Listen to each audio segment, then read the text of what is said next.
Hello and welcome to Do Go On. I am your host, Dave Warnicky, and I'm joined this week by Jess Perkins. Hey Jess, so good to be here with you. Hello Dave, it's nice to be here with you. Oh no, I said the wrong name. I'm Matt. Okay. So Matt and Jess are here. Dave's not. Jess, we have a very special guest in Dave's seat. We do have a very special guest. We have, honestly, I might cry. One of my favourite people in the entire world.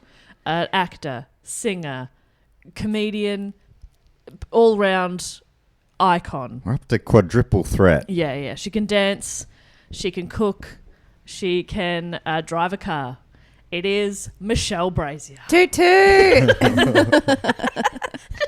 I'm listing things you can do and you're like, yes, I suppose that's true. No, I really liked it. I really liked all the stuff that you said I can do. Yeah. And it was based on my personal experience. Like, you have cooked for me. Uh-huh. So I was like, I know she can do that. Mm-hmm. Yep. And not, it wasn't a woman thing. It was just, No. I know that you can cook. I can I'm cook. glad you clarified Yeah, that. yeah. Can 'cause cook good people with were spices. getting pretty furious. And as the feminist of the pod, I thought, geez, that's not on. She's more than that. Yeah. She's more than a cook. Didn't mean to upset you, Matt. Well, Sorry about okay. that, mate. Thank you. Sorry about that. I'll try to be a bit more sensitive. We'll be more sensitive. Thank you. That's all Yeah. I'm asking for. Yeah. A little We'll be sensitivity. better. Yeah, We're we'll be allies. better. We're allies. I appreciate that. Thanks for letting me lean in there. Dave is currently having a jaunt around Europe. Ooh. Can't believe it. Having an awful time, I'm sure. Missing us terribly. Thinking about us constantly. And probably barely even enjoying the sights Yeah. or the nice weather, I'm Yeah. sure. Every time looking in a museum thinking, oh, that museum looks like Jess. Yeah, that's what he thinks about the museum. Oh, look at that museum. This bus looks like Matt. Oh, what a dopey looking bus. Oh, I miss my bus-shaped friend, Matt. Can somebody please Photoshop this?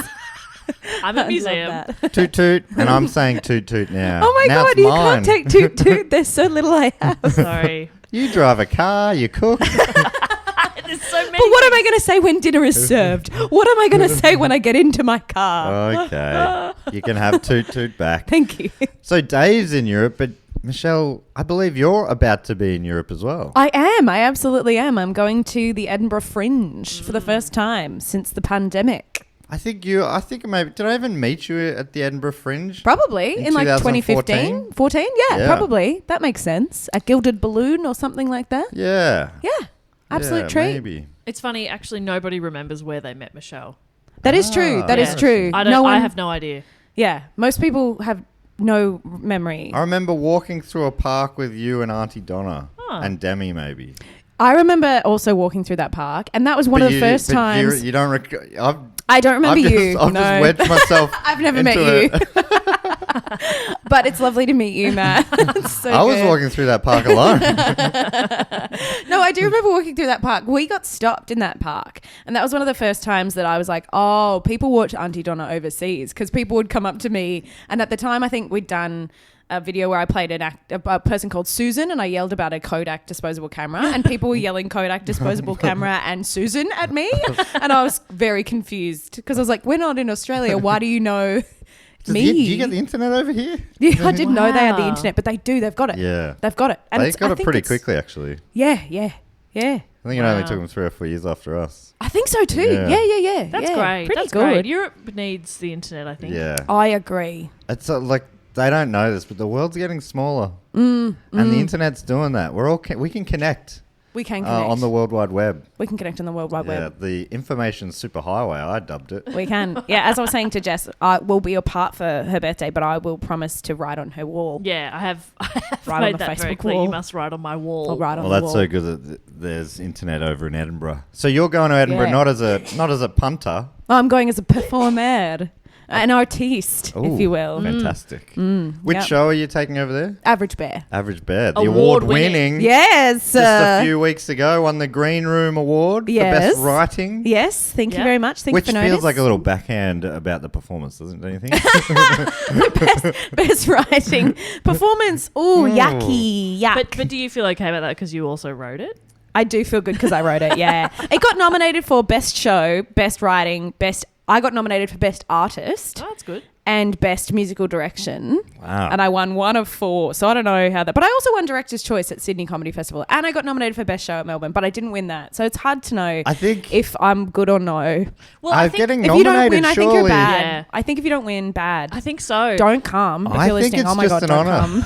It's going to be so Just bad. an honour to be nominated where I come from because I haven't been. That's But what it's, losers say, though. That's what losers say. They say, Yeah. "Oh, what an honor to be nominated." That's easy for you to say because you're a loser. Do you know Yeah. what I mean? Like, 'cause I you mean, I haven't wish been I nominated. could reach the heights Yeah. of losing a Green Room award. I know you do, but that's because you're a loser. Matt. Yes, I got that this is off-brand. mentality. I don't like to be. I would say of those awards, though, if you win best writing, like what is a show if it's not written? Yeah, that was the one that I wanted. Okay, was great. Best Writing because I was up against my beautiful friend Ruben Kay, also going to Edinburgh. Yeah. and he had said to me, "If you get Best Artiste, I will super glue you to yourself." Okay. Oh, wow. Which he does do often as a fun joke. So I don't know why he threatened it because I know he'll do it anyway. But it was a threat. So yeah, it was Okay. good that he took it out. I was quite concerned. Yeah, it was close. Quite worried. So if people are in the UK and in the Edinburgh region, they can come see you. Where are you on it? Assembly in the box at George Square Gardens, I think it is, at like 5 or 6 p.m. Love It's a very, very good show. Thank you. It really that is. is. I would say it's a great show.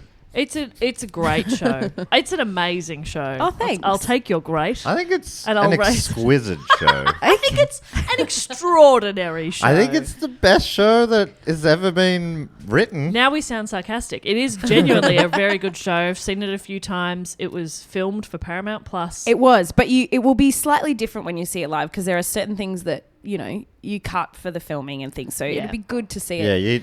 Michelle in can't the touch flesh. you on Paramount, but she will touch you I'm if going you to come touch to the assembly. every audience member Yeah. in the United Kingdom. And Jess, I'm assuming you'll put a link to the tickets in the show notes. Nah, probably not. But that they can Google it then. Yeah, Google figure it out it. yourselves. God. I'm really excited. I'm excited to go back to Scotland. I love Scotland so much. So I good. love it so much. Beautiful place. I really hope, Jess, can we go there later this year and do some podcasts? Nah. Damn it. I'm in a no mood today.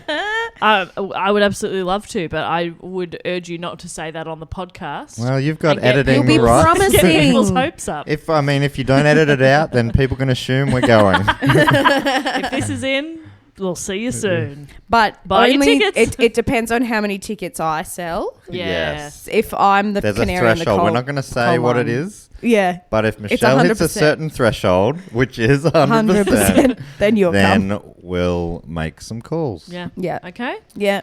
Okay. Okay. Very good. I know there are some listeners who have all got tickets to the same night to see your show. Oh, One really? night. Yeah, some of our Patreon supporters. I'll say hello to you in person then. That's so exciting. Thank you. I'm going to see them. I'm going to be like this. Hey guys. And they're going to be like, we listen to Do Go On. I'm going to be like, oh my God, thank you for your support. They're going to be like, it's not your podcast. I'm going to be like, yeah, but just like as a general, like for my friends, like, Melbourne comedy is like a whole, and they're going to go, you're owning something. It's not for you. And I'm going to be like, no, I'm just trying, like, thanks for supporting my friends. And yeah, it'd just be uncomfortable. Supporting Australian comedy. Supporting Australian comedy. podcasts. They Yeah. love your Fast and Furious episode. Oh, yeah. Oh, I was so worried about that. I didn't say it to you, but I was also worried. I'm like, this could definitely go either way. Are people, are they ready for this? Yeah. Thank God I'm charming. They loved it. They had such a good time. Went for 6 years. But just looking at the light leave all of your eyes was really funny. That was my It favourite was part. fun. As we all just started to get hungry. Yeah, because we had Needed to pee. we'll get lunch after the pod, and then Yeah. it was 4 p.m. It's too late for lunch. Still the longest Too ever early. episode, I Yeah, believe. I think so. Well, And look, if you have seen Michelle's name in the, description of this episode, just to let you know, it's not Michelle doing the report today. She's taking the place of Dave. please don't panic. While I do the report. And we know mine lately have been like bang on an hour. I don't know how I keep doing it. The word count is different for each of them, but they're like bang on an hour. Good job. Well, I don't know if it's, am I efficient? Am I lazy? I don't know. But yeah, I'll be doing the report today. And Matt, do you want to explain how this show works? Yeah, sure. So one of the three of us here this week, Jess, goes away and researches a topic usually suggested by a listener. And then they bring that research back and sort of give us a little old school report like we're in a classroom. and it's a little oral presentation. That's right. And then Michelle and I politely listen, and you probably won't hear much of us. We certainly won't Just make a couple any. of. Yeah, Is no that right? tedious riffs from us. That's for sure. I think so. I don't think I'll be chatting. Nah. I'm shy. And you're in a pretty serious shy mood today. I don't have the And serious. She's a I'm bit of a drinking grump. I'm a drinking grump. a coffee as well. Yeah, that's so- never good. Matt, that makes Matt very quiet. Yep. And Jess normally, and I don't know if she will today, but normally starts the report with a question to get us on a topic. Do you have a question today, Bopper? I do, and I actually wrote one. I'm very happy with myself. My question is, what was recognised by the Guinness Book of World Records in 2015 as the longest-running annual TV music competition? Eurovision? Oh. Eurovision! I'm so excited. So we were supposed to record this episode a few weeks ago with Dave before he left, and then it obviously got bumped. And when we were like, oh, let's get somebody on, and you agreed, I was like, I think this might go well. It's Eurovision. I'm so glad I didn't have a chance to guess, because I was going to say Australian Idol, and that's obviously not right. But it's not even the longest running version of Idol. No.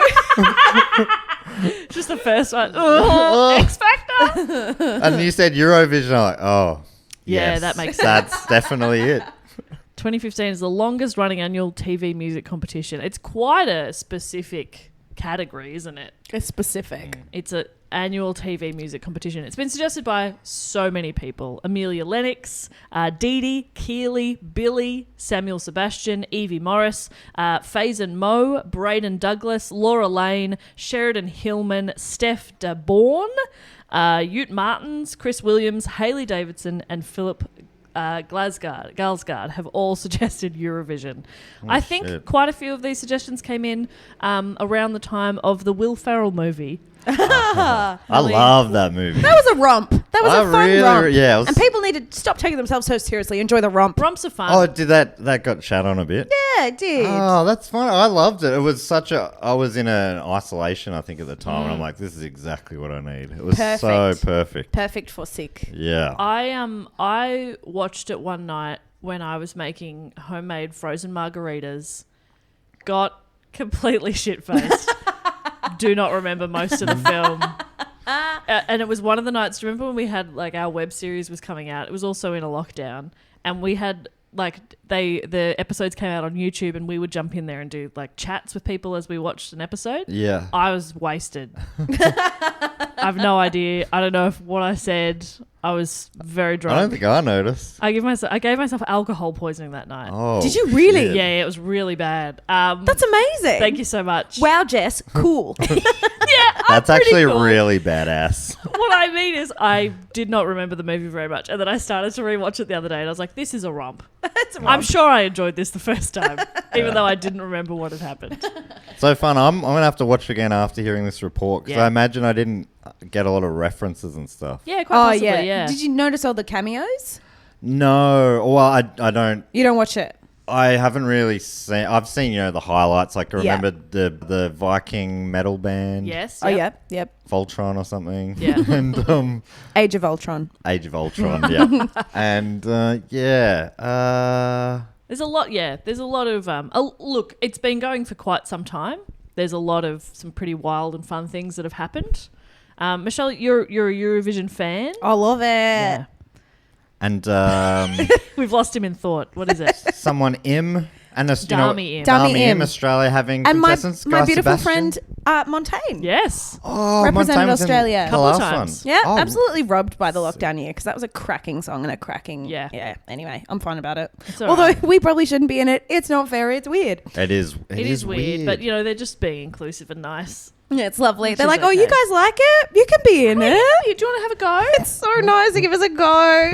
Thank you. We love to have a go here. Oh, we love to have a go. I'd love to know, and maybe this will come up, but I remember reading on Twitter some Europeans were saying there's going to be backlash. You're not going to get many votes this year after the Djokovic Australian Open tennis. Oh, really? fiasco. Oh, the vaccine thing. Yeah. Oh, I forgot about that. Did that That's anything come of funny. that? No.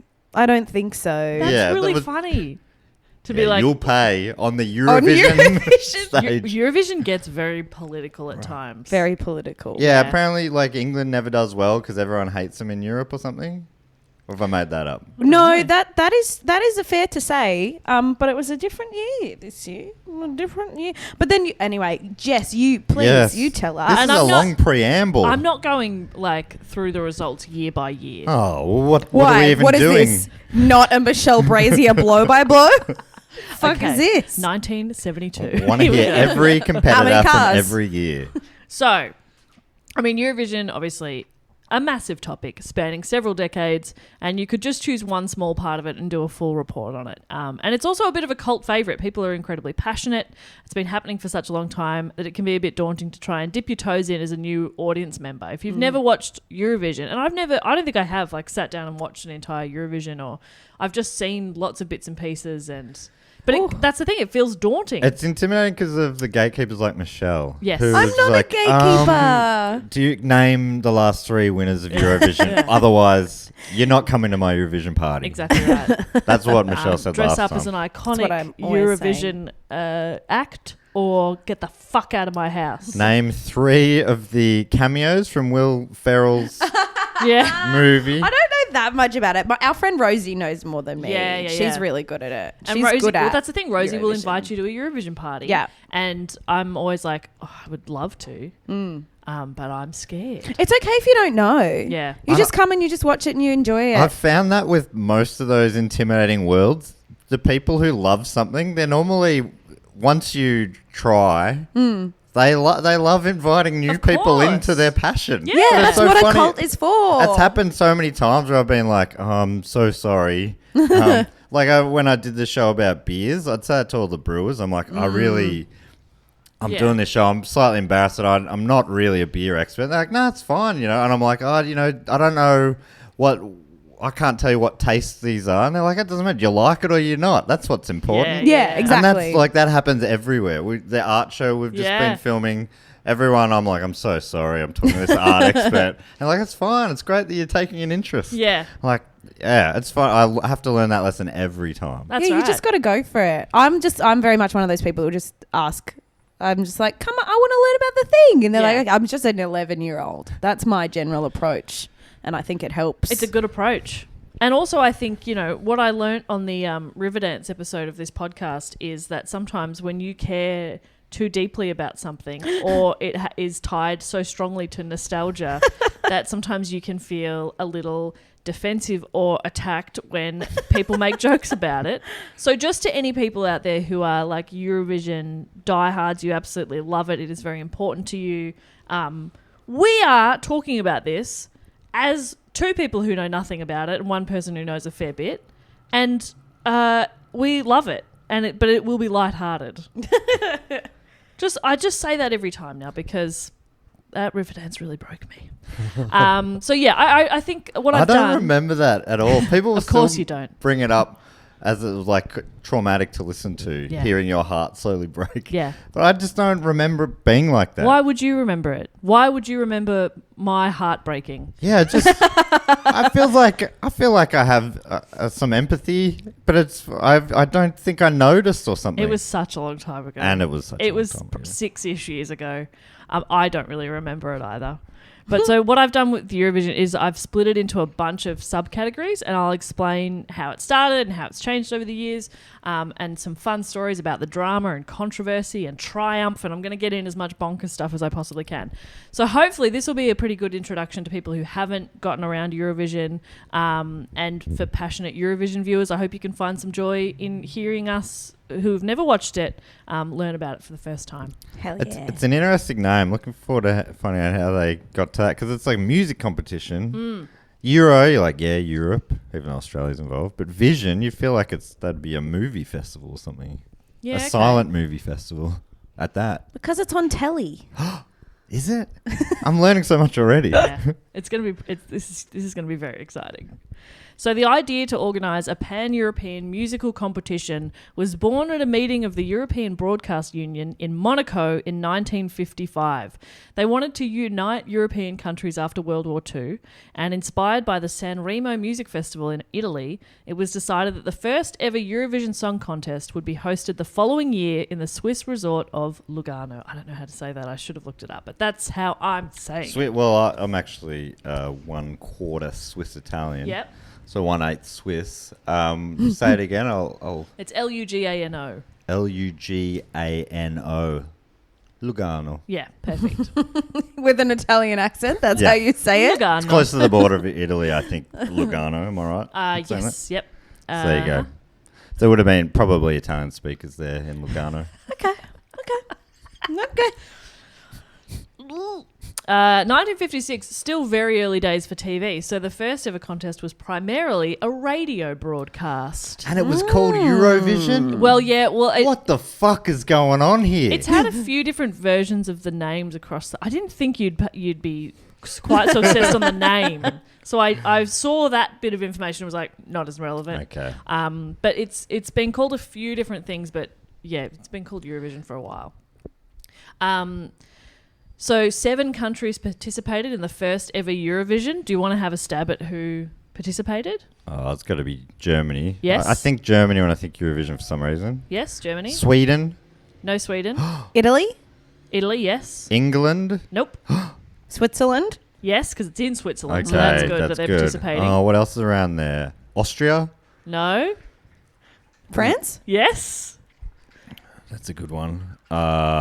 And what about Singapore? Singapore, not that year. Okay, They that came was a in wild the swing, second that one. year. Brisbane? Brisbane did participate. No, we also had Belgium, Netherlands, and Luxembourg. Luxembourg. Good job, everybody. So yeah, that was the first 7 that participated the first year. Each country submitted 2 entries. The songs were not to exceed 3.5 minutes, and the performers... The dog's just having a very big drink of water. He likes to do that when I'm on a telehealth psychology appointment. I really hope the mic picked that up because Yeah. that was some vicious slurping. And he doesn't just have a little bit of a drink. He goes for like a solid 10 minutes. And you're like, okay, mate, you're all good? Okay. It's like Jess making frozen margaritas, am I right? Doesn't know when to stop. She can't just have one. So yeah, each country had 2 entries, and the songs couldn't be longer than 3.5 minutes, and the performers were accompanied by a 24-piece orchestra. Oof. 24 is a lot of orchestra. That's I a think. nice orchestra. Yeah. That's nice. That'd be That's big enough. That's full enough. Timpani in there. Probably a timpani, yeah. Bit of timpani, couple of trombones, first trombone, second trombone. Yeah, you gotta have Ooh. 2 for Gotta the have 2. harmonies. I love a trombone harmony. I'll take second chair. Okay. Second chair trombone. Okay. Yep. Do you play And trombone? That way I can sort of just mime it. Yeah, the Roll first on really the first, doing yeah. the Am I heavy lifting. Yeah, never I'll mind. just move my microphone over to theirs so they get double mic. And that should- I literally did that. I played second trombone for a long time, and I would always mime. And then once I tell this story in my new show, but I once I dropped in a performance. I dropped the slide into the audience because they're not playing. It just flew off, and I was like, oh well. And I started crying. I was 12, and I started crying, and I kept miming. That's a performer. Show must go on. That's showbiz, baby. Yeah. Still weeping? Yeah, still weeping and miming. Oh, God, The she's good. trombone. That's George fun. of the Jungle. Ba, ba, ba. So funny. Your parents were so proud. So this, you may have noticed what I said in there. 2 entries. Ooh, Each country had 2 entries. This was the only time in which multiple entries per country was permitted. that's amazing. So there's only 7 of them. So I suppose once you do 7 songs, you're like, okay. So maybe you beef it up a little bit. Everyone gets to do 2. Everyone gets 2 songs. Now the show goes for a couple of hours. Yeah. That's nice. It was also the only time when voting was held behind closed doors. Ooh. With I only leave the doors open now. with only the winner being announced on stage. All participating countries sent 2 jury members in order to vote secretly on the songs. The juries They should have got like music execs, not jury members. Yeah, Dicko. get Dicko in there. Yeah, not people who were supposed to be busy in the courts. Yeah, That's no good. Yeah, Just that a is mistake. a good point. and the juries. Yeah, they could have. What do you think? Do you think criminals were left out on the streets? Yeah. Well, they were certainly released. Probably yeah. on a Certainly rampage. So we don't have everything. enough jurors this week. That's Yeah. where the purge came from when they Yeah. got all Let the that jurors. murderer out. Let him tell him to go back to that primary school. Yeah, Yeah. that's what they Honestly, said. He didn't get all the children last time. this is. I think that's not on. I'm glad Yeah. they changed that the following year. Same. Yeah. Well, the other thing that seems a little bit silly is that the jurors were allowed to vote for whatever country they wished, including their own. Oh, so was it everyone was It's a 7-way two? tie. Yeah. By the next year, the use of a scoreboard and public announcement of the voting, inspired by the BBC's Festival of British Popular Songs, was introduced and has been used ever since. So they're kind of, that very public, the scoreboard, and you've got all the different votes and it all gets tallied up. That's been happening since the second year. Inspired by the BBC's really well-titled Festival of British Popular Songs. I think the BBC, they know how to party, don't they? They know how to really go wild. What should we name it? Let's describe it in a lot of words. Make that the title. The winning song for the first ever Eurovision was Refrain, performed by Brasier from Switzerland. Ooh. Very proud of my compatriot. Am I saying that right? Yes. I think if the BBC named Eurovision, it would have been called the European Festival of Music and Vision Yes. Contest. Contest.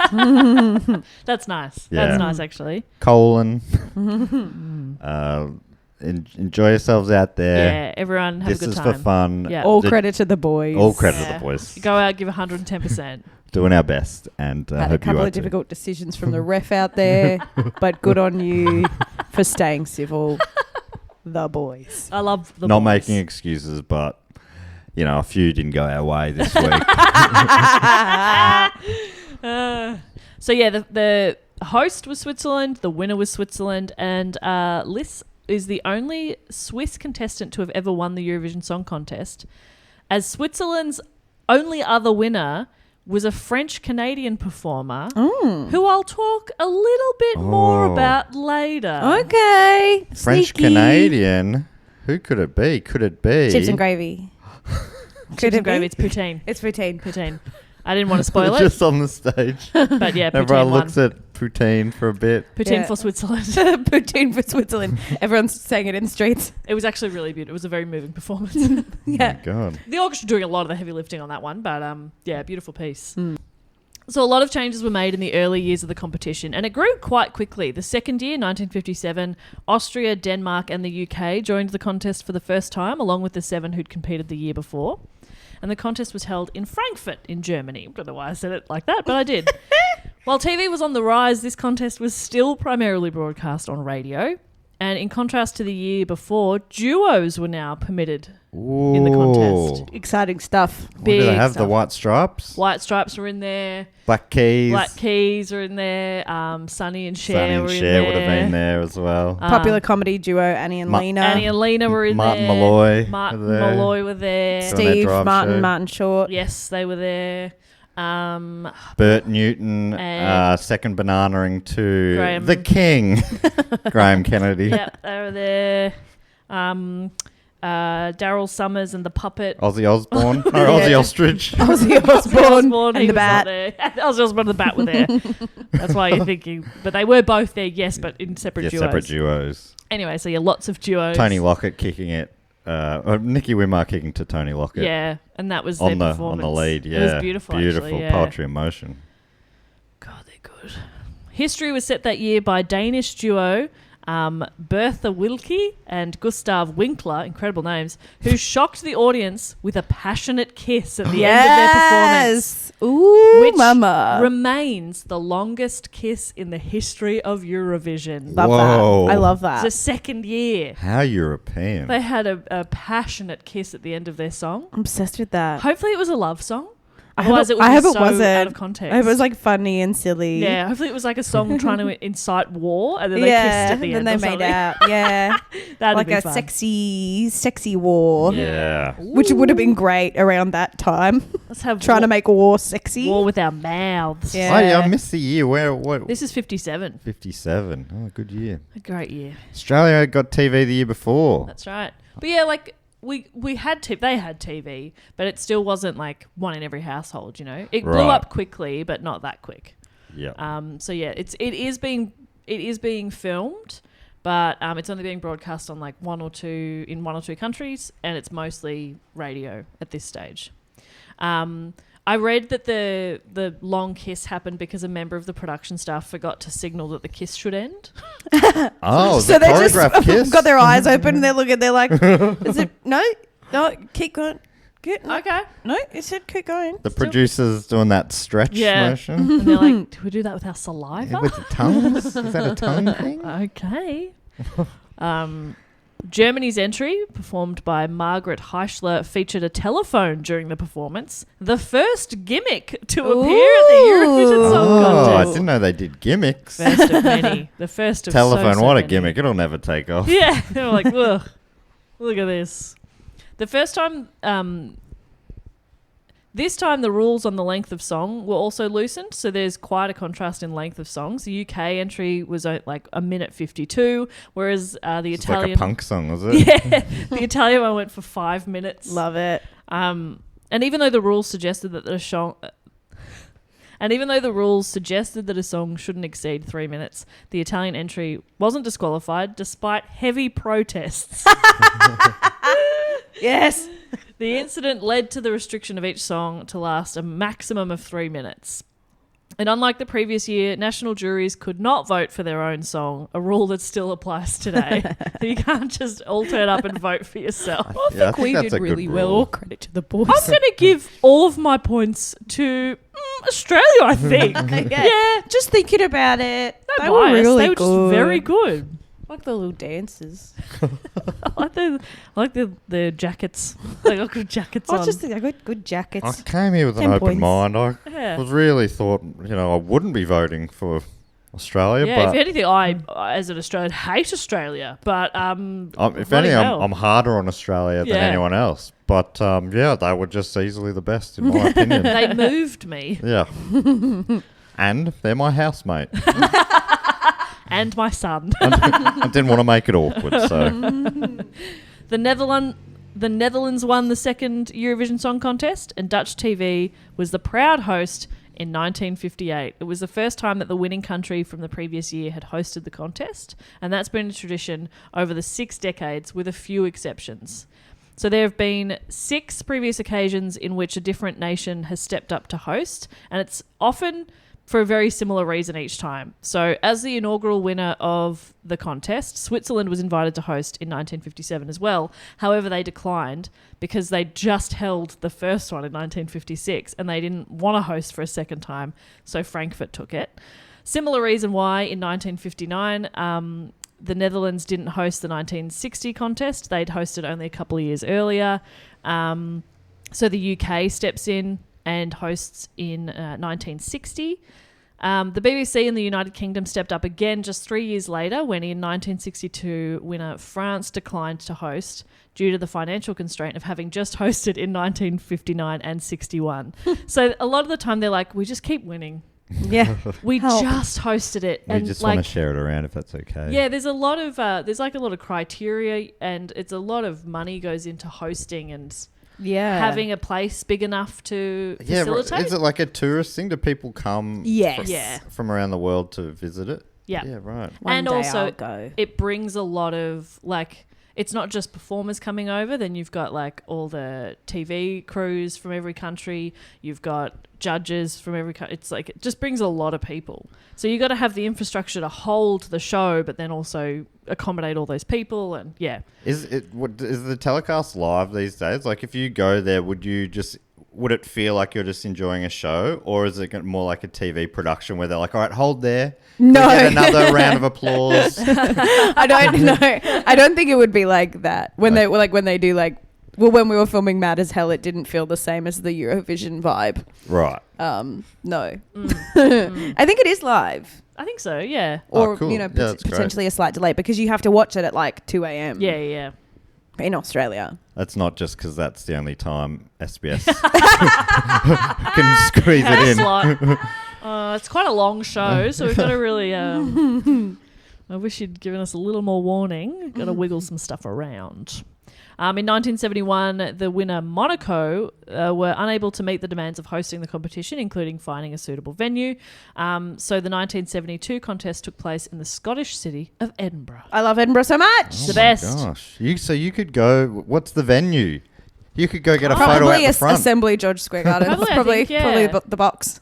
Whoa. Yeah. 80-seater would probably do it. I'd say. Yeah. Yeah. This was the first time that the BBC had chosen a venue outside of London to stage Eurovision. Also, Because they'd networks had it a few choose it. times, yeah. So it's so it's not the country, it's not the government making the call. It's probably a bit of both. Yeah, of course. It'd have to be, right? But So if Montaigne won, yeah. She'd have to have it at or her the house. SBS, Montaigne would have to have it. At her house, yeah. Yeah. Yeah. I imagine she's got a pretty big place. It's an apartment, but I think there's a couple bedrooms. I'm not sure. Okay. Yeah. Yeah. I think that should be fine. One of those could be used for all the tech. Well, we could Totally. hang out the front and then just come in when it's your turn. Periodically. Or Yeah, come Yeah. in when it's your turn. One Yeah. as a green room, and That'd then, be yeah. good. think That'd that'd be be all good. And does it seat 6,000-7,000? Yeah. Probably. Yeah, I'd have to check. It's a bit deceptive, isn't it? It You know, is. because you look around this apartment and you go, you couldn't fit 6,000-7,000 people in here, but I have. Yeah, okay. I've done it Yeah. before and I'll do it Seated? again. Do it again. No. No, Some seated, less seated. but yeah. definitely standing room Okay. at the back. I've just looked it up, and the place in Edinburgh where it was, I've been there. Where is it? Usher Hall. Usher Hall. Mm. I don't know that I've been, but that's cool. Yes. Well, yeah, in the early days it was smaller. There weren't as many countries participating, and so it was probably a little easier in the early days, but now it's huge. So having won the contest in both 1972 and 1973, Luxembourg declined to host for a second successive year. Luxembourg. I couldn't tell you a thing about Luxembourg. Me either. Well, now I could.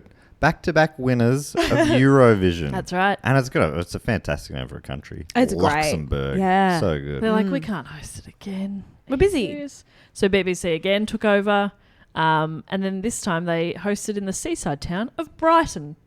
Oh, Nick Cave's Brighton. hometown. Israel declined to host the contest for a second year in a row due to financial constraints after winning in both 1978 and 1979. And the United Kingdom, who is a go-to plan B, also declined. Oh. So Dutch broadcasters hastily agreed to stage the event in the Netherlands. So yeah, a lot of the time it's like we just did it. Yeah. Or we cannot afford it. And That's then somebody else interesting. will step in. But for the most part, it's only like 6 times or something in the last 60 years. For the most part, if you win, you... You host. And a lot of them are saying, no, we just hosted because we keep winning. Yeah. So I wonder if... Tough at the top. knowing that the winner is going to host it the next time, I wonder if any of the judges are like, no way, I want to go next year. I want to go hang out on a beach. So I'm going to pick...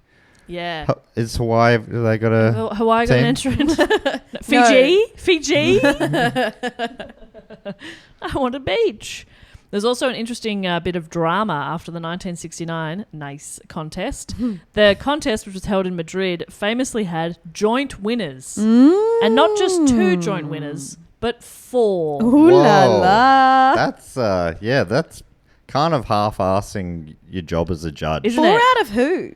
4 out of how many? Yeah, Do you know? I don't know. It would be It's like so a many. quarter of the field or something.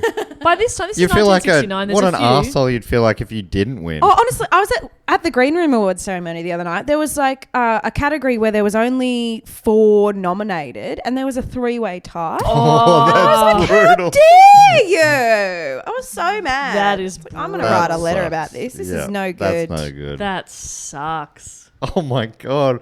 So someone's there, Yeah. and they're going, "Oh my god, it's a 3-way tie," and they're reading the names. Oh, hopefully they brought all the 4 nominees onto the stage. No, and gave absolutely a crown not. No, to a the crown. 3. and And then threw poo at the yeah, four. the fourth person pushed them off the stage. Honour You to go be over nominated there. my ass. Disgrace. So yeah, 4 joint winners. The UK, Spain, Netherlands and France all finished with 18 points at the conclusion of And voting. none of them wanted to host the Well, next that's year. exactly right. The UK had hosted in 1968. Spain had hosted in 1967. So they drew a ballot between the Netherlands and France, and the Netherlands was chosen as the host country for the 1970 show. Only 12 countries participated as Finland, Norway, Portugal, Sweden and Austria all boycotted in protest of the 4-way tie. Oh, wow. That's weird. And this led to the creation So- of a tiebreaker rule to avoid a repeat of the events of the We don't previous like year. it when everyone wins. How funny though that that 5 countries are like, we're not fucking coming. Yeah. How dare you? They were all ones who weren't in the 4. Is that right? Yeah, that's right. Yeah. It wasn't, they were like, we don't want to share our win. Yeah, they we were should like, have won. Why we didn't want you let us? more losers with us. Yeah. Yeah. Yeah. Oh, this is bullshit. We're coming here to win, not to tie. Did you see that video that started going around again, but it was from maybe the last Olympics where 2 Yes. high jumpers, was Yes. it? Or pole vaulters or something? High jump.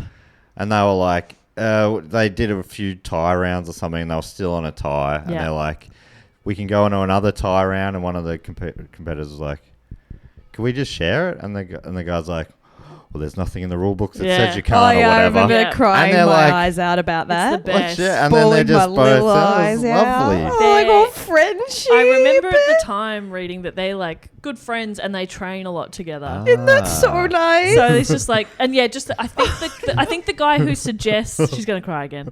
The guy who suggests sharing it, I think like was in the lead, kind of Right. like if I think from memory. So it's So it's yeah, really good extra. sportsmanship, and they're both crying. 'cause they're Well, I so was happy. thinking, would have Braz is been crying. so nice. I really like it. would have been a bit of fun if the guy suggested it and the other guy was like, nah, let's go on. I'm gonna go for it. And then he loses. You would say that, coward. That's what you get for not being nice. Yeah, you don't get that at Eurovision though. You get people boycotting because people tied. Not on. Not happening. Oh, beautiful. By the 1960s, between 16 and 18 countries were regularly competing each year. So it's definitely growing. Yeah. So when you say 4 tied, probably 16, 18 countries were competing. Countries from outside the traditional boundaries of Europe began entering the contest, and countries in Western Asia and North Africa started to compete in the 70s and 80s. And following the breakup of the Soviet Union, more countries wanted to join in the 1990s. Let's have it. Let us have a sing. You know what? Let's have a bloody sing. I'd love to have a sing. What a shame they boxed themselves in with the name. They just called it singing comp. Yeah, Then- rather than Eurovision. Well, Yeah. it hasn't affected it in any way. That's You know, true. we keep doing And So, do you yeah, think African country- singing comp would have done better? Yeah. singing comp. Singing comp The 2022. next singing comp winner is And then instrumentalists would be like, oh, great. Yeah, Oh, fantastic. great. Tommy Emmanuel's like, well, fuck me. Yeah. Fuck you. What am I then? Oh, chopped liver over here. Yeah, I'm bloody fucking hell. Tommy fucking Emmanuel. I'm Tommy fucking Emmanuel. That's He is what like it that. says. And he hits you with his guitar. Yeah, he smashes his guitar here. This is, oh, great. Now my guitar's smashed. Yeah. Hey, you got I a very can't- clumsy face, don't can't you? enter singing comp. Tommy Emmanuel seems very nice. He should Yeah, have just does had a seem- go at singing. It's very unlikely to smash you in the head. Yeah, I with don't the- think he'd do his that at guitar. all. He's probably He a loves big his Eurovision fan. guitars He loves too his much. guitars, so they're his children. Can't pick a favourite. In 93 and 94, a then record of 25 countries took part. In 96, a pre-qualification heat was organised to reduce 29 participants to 23, while host country Norway automatically qualified for the contest as the 24th country. So they're like, we've got too many people wanting to participate now. Ooh. It's too many. We're going to have to do pre-qualifying. So some people like had a go and did not make it to Eurovision. Devastating. Some countries would just say no. I bet those countries love that Australia's in it now. They would love it so much.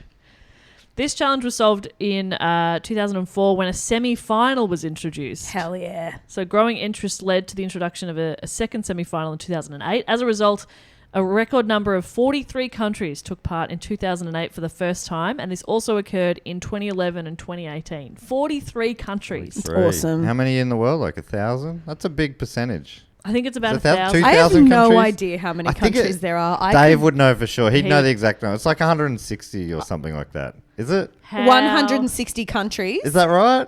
I've got the number 127 in my head, and I Ooh. think that might be from 127 27 hours. It's Where- 195 countries. 195. That's heaps. This total comprises 193 countries that are members states of the United Nations and 2 countries that are non-member observed states, the But the- Holy See and the State of Palestine. Okay. Yeah, I was going to say there's other ones. Yeah, there's like Does that include because the like Vatican? Palestine. The Vatican. Yeah. What do you do Does when it there's count like conflict? Sealand? Yeah, or New Zealand, Yeah, This exactly. is interesting. Tasmania. Doesn't include Tasmania, It Jess. says people also ask which country is number 1 in world. I wonder who's asking that. And the answer is United States. The United States of America is a North American nation that is the world's most dominant economic and military power. Number 1. Which country is number 1? USA. They're so special. That's They're awesome. special. I love that. I love them. I love I them. want to go there. I want to experience the number 1 country. Yeah, I'm going in a week. Oh, what's this trip? So you're going to Edinburgh and you're going to the United States. I'm going of to the America? United States, and I'm going. Well, I can't. Before I get to Edinburgh, I am doing something that is a secret. When does this come out? 20. Yeah, late July. No, yeah, late July. After the 25th of July. Yeah. I'm doing Montreal Festival. In And it's French not called Canada. Montreal Festival. That's not what it's called. I'm doing Just for Laughs Montreal. That's so Yeah, exciting. but it's embargoed currently. Yeah. So close your ears, Matt. Close I'm your ears, sorry, I've Jess. I just already tweeted it in Close real your time. ears, Jess's dog Goose. Oi. I'll be there for Just for Laughs, which is an That's absolute very honour. I'm going to. exciting. They're opening up New Faces to international people. New Faces is like a big showcase where they're like, these are the new cool faces of comedy, and launched like Amy Schumer and Kevin Hart and all the, like Pete Davidson. So you're going to be, by the time this episode comes out, you're going to be launched. I'm going to be launched, and I hope I land safely. you I'm think- going to New York before that. What level of fame do you have to get to before you will ditch me? Never. I No, would don't never say leave you, that. Jess. Don't say that though. Jess, Yeah, tell if the I truth. get to a level of fame where I would ditch you, I would hire you to just be around. Oh, I'd love that. I'd be like, I'll pay for you and I'll pay for your friends to come and do the podcast yeah. in the house. Your friends. Your little I'm not friends. not gonna list the 2 people, but I'll Who are they? What are they? And They're the rest. The boys. The Jess boys. and the rest. I'll bring the Those boys. 2 boys. Or any 2 boys you wish. Okay, great. Yeah, Yeah. okay. Okay, that's good Which to know. I'm sure I will reach those dizzying Yeah. heights. You can be like, I'll be have you your watched turtle. Hacks? I could just Yeah. be your little friend that you pay to like Be my riff friend. with you. Yeah, I'd love that. I'd love that. Oh, that'd be so fun. All right, great. It's good to get that on the record Mm. for when you do inevitably get far too famous. Jess, you can no, be Johnny it's really Drama. easy to get that famous. I'll be Turtle, and Dave can be. I haven't seen Entourage. I haven't in a long seen time. Entourage at all, but Okay. I understand the reference. There's one. Yeah. There's another one in that group. Yeah, the other one. Is there Dave can be the another other one. Turtle's the real reference that I got. Yeah, Yeah, I heard Turtles. Turtle Turtles and I the was one like- that comes straight to mind. Yeah. I've seen the program on the ads. Yeah, it's a good show, isn't it? No, E. no issues. Dave's E. That E. makes sense. Yeah, makes sense. The manager. Yeah, Right. God, he loves admin. Does he? I don't Oh, know. I don't know. I don't know him. Never met him. I haven't met him. And to be honest, I love admin, so who am I to judge? Anyway, back to Eurovision. Okay, let's go. No turtles in this. Or are there? Nah, not yet. They open it up to the sea. When I get to represent Australia in Eurovision, I'm going to have turtles in my Yeah. act. That's your gimmick. Yeah, turtles. A telephone and a turtle. And not people Yeah. dressed as turtles. Real turtles. Real turtles. turtles in a big pool, and I'm swimming. And I'm swimming and I'm singing and I'm swimming with my turtles. But the turtles are fine with it. Oh, they love it. They love it. They're fine with it. Yeah. And then the turtles, and then we raise enough money to save all the turtles. Yeah. So And the turtles are really happy that they did that. I think that would be so And we get good. local turtles. We Yeah. are definitely going to Local employ turtles. local turtles. We're not importing I turtles. said twirtles. So whatever the Local twirtles, yes. Local turtles. Yeah, absolutely. These turtles are local. so wherever you're performing, Yeah. Local turtles. you'll get local turtles. Bolivian turtles. And I always do. For Edinburgh Fringe, I'll have the local turtles. I Yeah. won't be importing No. turtles. No. I believe in employing local jobs for local turtles. Yeah, she's always said that. I've always said that. Even before she was mega famous, she said This is that. making me sound racist. I was trying to sound like supportive of, but now I'm starting to think that I sound like one of those they took our jobs people. You know, those people who are afraid of migrants. So I'm gonna employ local migrants turtles, Okay. which I think is all turtles. I think they migrate. Yeah, local migrant turtles Yeah. that are come from lower socioeconomic backgrounds. Wow. Lift them up Yeah. and they're all empower female them. turtles. They're female turtles. We want to empower them Yeah. to educate their families and get another go. Because successful women raise up other women. Do you know what? That is the best thing that you can do. If you're like trying to improve a country's economic whatever, the best thing you can do is empower the women. Educate the women and Really? empower the women. Yeah. Yeah. Because they're better. They're just better, Matt. It's just a better use of They resources. just get stuff done. Michelle, Get you're stuff really done. stepping on my toes here. I'm the feminist of this pod. Okay, do you want to get just get you clean saying because they're better? Because they're better. Women are better. That's Great yes, job, Matt. thank you, Yeah. Matt. Great job. Thank you. You're so right. It's good having an Um, ally on the podcast. I'll take Ah. this one. Women are better, and yeah, I'm willing to go anywhere. I'll speak at any event for a price and say that. Yeah. Okay. If there are any big feminist events that are on, I'll be on your panel. Julia Gillard's doing her speech, I think, at the Arts Centre. Yeah, great. Well, I mean, to me, that feels a little inappropriate. Oh, does it? Yeah, I think I should be doing Well, yeah, it. you That could go and speech. do it. You could go and do the When speech. has Julia Gillard ever publicly shown any sort of feminist credentials? That's true. It's funny. Oh, I used to be prime minister. Now I want to take jobs from other feminists who've Local been turtles. working Yeah. in the field for years. Yeah. Yeah. Yeah. We're so lucky to have I'm you. not going to take that. I'm not going to take that kind of misogyny from her. Not now, not ever. Anyway, so technological developments have transformed the contest. Colour broadcast began in 1968, Yes. satellite broadcast in 85, and streaming in 2000. I love streaming. Does 2000 feel early for streaming? That's an early stream. Well, yeah. Feels early. I'd Would have been say in yes. 8-bit probably. Yeah, Was Mario on that year for Italy? probably. I think in live streaming, Yeah. like seeing things live, is that streaming, or I do guess they so. think that maybe they got Like put- Netflix really early? Because was YouTube around that YouTube early? is a streaming service. Yeah. don't Not know. 2000. I feel like YouTube was like 2006 or Oh, something. do you know what? I have no Maybe idea. it was 2000. I don't know. I'm not a scientist, so I What wouldn't was want it? to say. Wasn't like Google 99? Didn't we learn that at one of our live shows? I believe that. Gone are the days as well of a show that lasts a couple of hours. Since 2008, each contest is typically formed of 3 live television shows held over 1 week. 2 semi-finals are held on Tuesday and Thursday, followed by the final on the Saturday. All participating countries compete in one of the 2 semi-finals, except for the host country of that year's contest and the contest's biggest financial contributors known as the Big Five. France, Germany, Italy, Spain and the UK. You can They- buy your way into the final. They all Oh. automatically make it into the final every Wow. year. This taints the whole enterprise for me. The Big Five plus the host country are always in the final. Jeez. Interesting. Isn't that? The remaining countries are split between the 2 semi-finals, and then the 10 highest scoring entries in each qualify to add up to 26 countries competing in the final. It's amazing.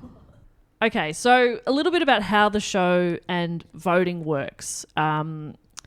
So to answer some questions about what happens at a Eurovision show and how does voting work, I turn to a Eurovision appreciation website I found called wikipedia.org. Okay. Ah. It says each show typically begins with an opening act consisting of music and or dance performances by invited artists, which contribute to a unique theme and identity created for that year's event. Themes that have been in place since 2002. Some of my favourite themes include 2008's Confluence of Sound and 2012's Light Your Fire. Oh, yeah. Come on, baby. I also really enjoy the contrast between years. Like 2017's theme was Celebrate Diversity, and then the next year was All Aboard! Can't believe they didn't ask me to perform that year. I just really love the ones like, hey, let's make the theme Celebrate Diversity. The next year it's like, let's make it boats. or planes. It's very funny. I think of trains when I hear Trains? all aboard. Oh, Oh, do my you? God. It could be so many things. All All aboard is aboard. actually That's quite a boat broad. thing. That's Is amazing. it normally a boat thing? All aboard. I think They so. say it in Titanic. They say it in Titanic. Oh, man. But also, I think it means I could say Any it getting vessel. into my car. Toot toot. I could say it, hopping into bed and then inviting my partner into bed. I could say all aboard. All aboard aboard. bed. Yep, Tim hops on, the dog hops on, yeah. and we're all, and then I say everyone- toot toot, and off we go. Everyone is aboard. Everyone's aboard. And I say careful when I'm lighting the bed. Mind the gap. It's just a bit of fun. And YouTube was founded in 2005. Okay, there you go. It's for people who are... Who are I yelling just- at their iPods? Well, yeah, or just being like, when? When? When was it? Because you could be was it? driving in your car. That's when I Yeah. listen to this podcast. And All aboard. you couldn't be Googling because you Toot shouldn't be toot. on your phone. No, absolutely not. This is something I loved very much as well. Since 2013, the opening of the contest's final has included a flag parade with competing artists entering the stage behind their country's flag in a similar manner to the Olympic Games. Love it, love it, love it, love it. Love that. Love that so much.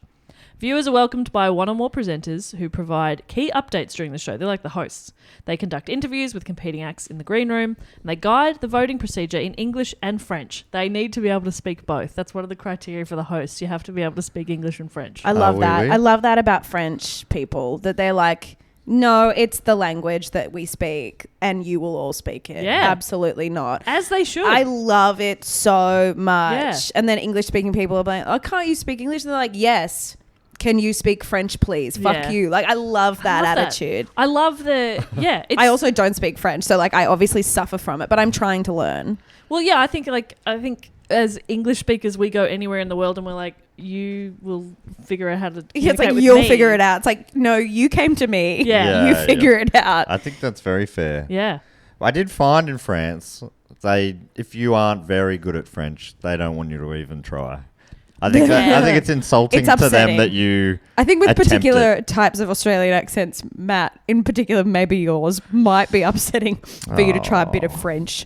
Bonjour. What I Oh, was, that's actually quite nice. what I was told was to try and say bonjour and then be like, do you Sorry. speak English? Yeah. And then they'll usually be like, yes, I speak English. What do Yeah. you need? But it's like if you just try. If Yeah. you walk up and go hello, they're like, no, I don't Yeah, speak English. yeah. Just have a bit of respect. Yeah, have a crack. Just have a go. Have a go. We were really shocked one time in, where were we? Amsterdam? And we sat down at a cafe and the guy just brought over English menus. And we were like, how did you know? He goes, we're like, yeah, right. Yeah. Nah, You fair were enough. wearing an Australian flag cape Well, yeah. It was chilly that day. and a cork hat. There were It's gonna flies be cold. around. Take your cap. So after all the songs have been performed, each country will give two sets of... maybe this is not explained the best. So each country gives... They have two sets of points. 2 points. One set's given by a jury of 5 music industry professionals and one set given by viewers at home. And so you essentially go like, I want to give this person 1 point all the way up to 8, and then you have 10 and 12, which are you want to give the most points to your favourite. And yeah, so there's 2 sets of that coming from each country. The public vote comprises 50% of the final result alongside the views of a jury, obviously.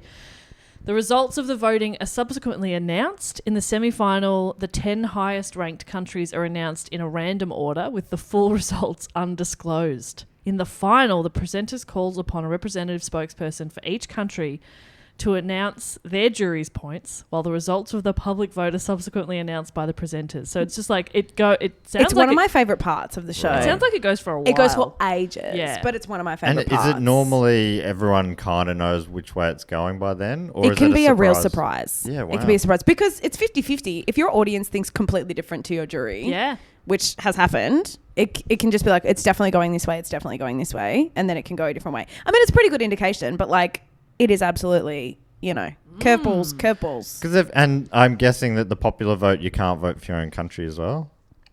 Yeah. I don't think so, no. I don't think so, yeah. So big expat communities would help you, maybe. Oh, yeah, true. Yep, definitely. So, yeah. Definitely. But I think people vote with respect Oh, in that's Eurovision. great. Yeah, I they think- take it as it's their honour, it's their privilege. Yeah. They'll take it seriously. Yeah. Yeah, I think so. And when you win, you're brought on stage, you get a trophy, and it's usually given by the previous year's winner. and then you do your winning song again. Yeah, you get to do it again, which is great because you've just been crying because Yeah. you just won. You're like, and you have to do it You have to sing again. again. There'd be less pressure on it. Just be maybe a bit more joyous or fun. something. It's Yeah. very joyous, but it's always very like, oh gosh. And if they have dances, the dancers are really tired. Yeah. They're just like, Yeah. oh, it's so exciting. And you're also, I cry, obviously cry, I cry. I cry a But lot. it rarely turns into like a big breakthrough, does it? Like usually they don't go on to be household names. Is that right? Well, I think it can, and I think it changes. It changes. It depends.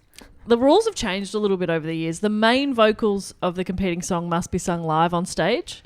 However, other rules on pre-recorded musical accompaniments have changed over time. So the orchestra was really a prominent feature for the contest from 1956 to 1998. Pre-recorded backing tracks were first allowed in the contest in 1973.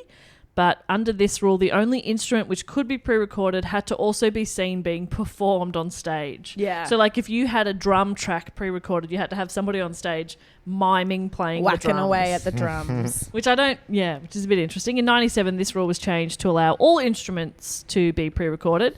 However, the host country was still required to provide an orchestra. In case someone wanted to use it. Yeah. I think that's good. It keeps the orchestra employed. I love orchestras. Oh, that's true, actually, yeah. That's Local a good point. migrant orchestras. Yeah. Yeah. Women. Women or women orchestras. Yeah. Or just all the most ethical orchestra you can have. Yeah. Whatever that is. Yep. But present day rules of the contest now specify that all instrumental music should be pre-recorded and there's no live instrumentation allowed. So it's changed a lot. It's not allowed. Yeah, Wait, it used to be what? everything has to be live. Then it was like you could have a backing track, but there's an orchestra there if you want it. And now it's like it's all... So that means like that metal didn't band that won it, know they were just this. miming. Or the singer's singing live. Singing the rest is always miming. live. But they would have pre-recorded. But I mean, it does help any technical difficulties not happen. Because That's right. imagine like the technical team trying to Did get you- on one you band and had then another one- and then another. When we did that ABC radio show earlier in the year, didn't you have some weird technical playback issue? Oh, that was horrendous. Yes, I was like, what is this? But I've blocked it from my mind. Yes. I'm glad to bring up that So, trauma. no, it was okay. So, because it was a live broadcast on the radio. And so they were playing my track on the radio. And this was the same. I didn't have a musician. I just had a track. And usually I would have a musician, but I just had this track because it was just going to be easier for them. And they played the track on the radio, but they didn't play it in my foldback speakers. So the radio could hear the track. I could not hear the track.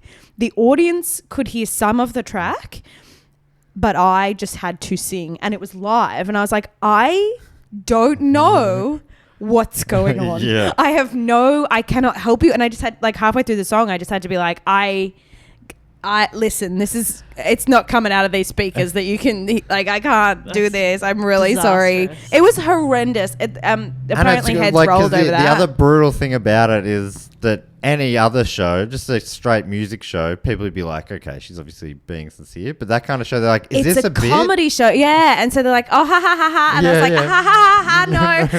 Like, it Yeah. was awful. It was really awful. And then I had to hang around for ages because everyone was like, oh my god, are you okay? And I was like, I had to stay and prove that I was okay. Yeah. Like I couldn't just leave immediately. I had to was be in like, the "Oh, green no, it's room fine." because the producers they were saying there's a few of them they were saying it might not have sounded right to you, but at home it sounded so perfect, Oh, it and was you so were like, funny. I was like, no, don't lie to that's me. that's It's not true. I can't just. I'm not singing in time or in tune. I can't hear the song. Yeah. That's I didn't not finish right. it. Yeah, heaps of people being like, no, it was fine. It was actually really No good. one No one could could even tell. tell. I was like, I addressed the issue verbally. They could all tell. There was no way you couldn't get around it. It was really bad technical issue. Very, very bad. So yeah, when things are live, Yeah. I can understand why they've done that. Yeah, maybe. But yeah, But it's sad.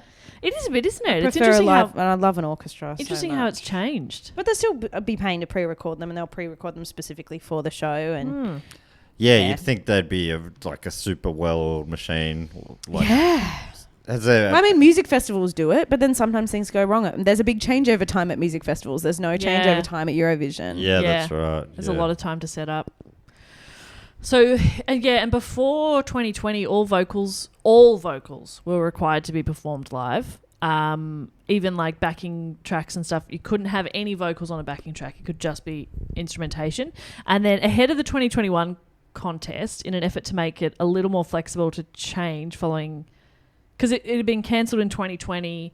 They were sort of like, what if people turn up and their backing dancers got COVID? Or the backing singers got COVID or something. Yeah, and backing vocals are hard to replace. Totally. So they're like, okay, you have the option. You can have pre-recorded backing vocals. Yeah. It's a which is slippery smart. slope, I'm going to tell you. It's slippery slope. Well, for my show, this comedy festival, because I had a full band, I had pre-recorded tracks of each instrument in case anyone went down. Oh, clever. Well, not of me, because they would have noticed I wasn't there, because they were paying to come and see me. Just a I band actually with a think pre-record. I would happily watch the show, and every bit where you're talking is just the boys standing there in silence, just waiting, just Tim smiling at you. Tim smiling, giggling a little And, bit. yeah, and then he'll say his line still, and the music still comes in, but that would be a bit of fun. Or actually. you just you have a big box on the stage with a question mark on it, like a Michelle-sized box, and then you've pre-recorded everything. Small, petite. And at the start you say,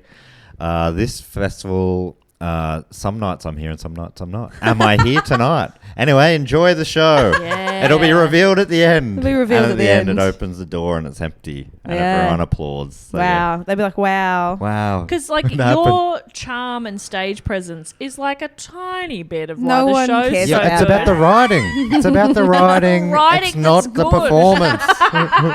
You don't even have to turn up. Yeah, no, you're right. I'm not coming to Edinburgh. I don't reckon I'll go. Send a box. Yeah, I'll send a box. Send a box and a tape. Send a box to the box. That's my venue. That's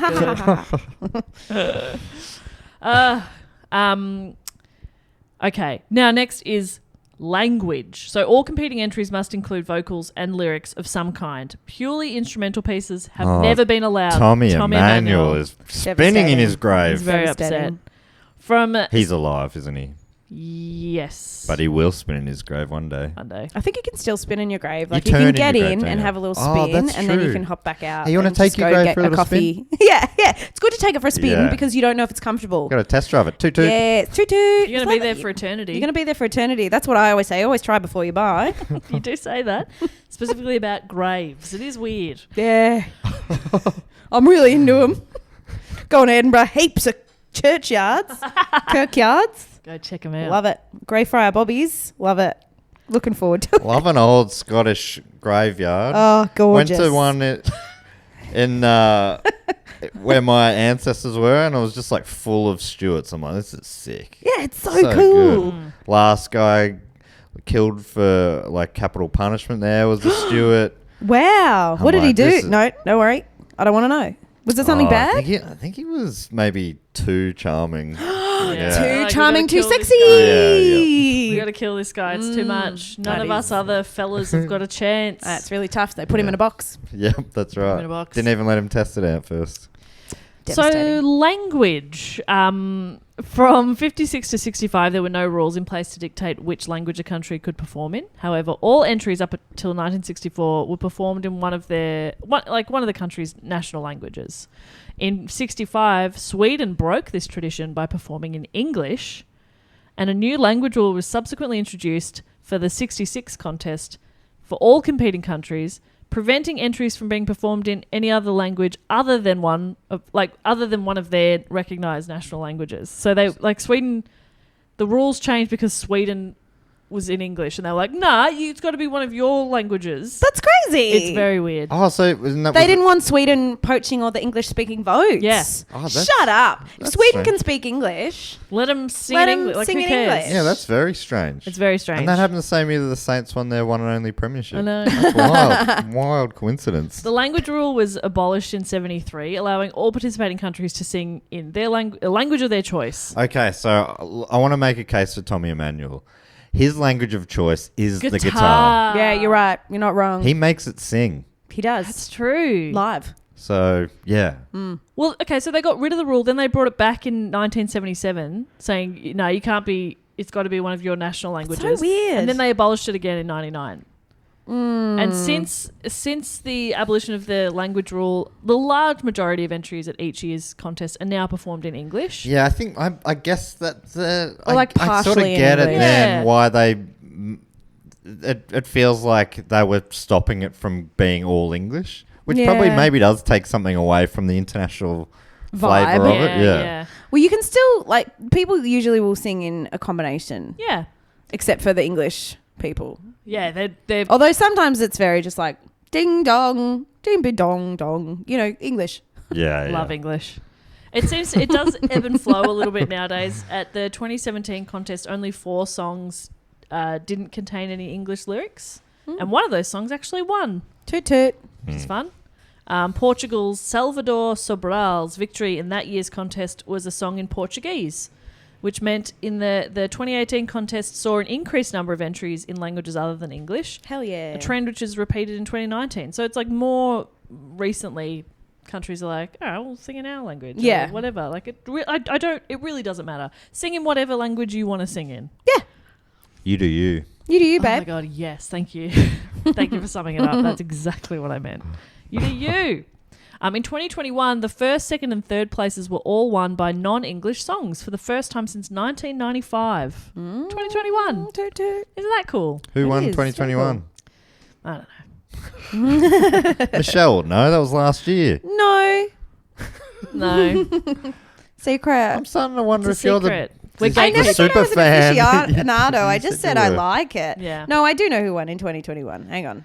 She knows. She's just got to look it up on her phone. And normally, like, it makes the news here. Who the winner normally? It'll be on the next day's news. Yeah.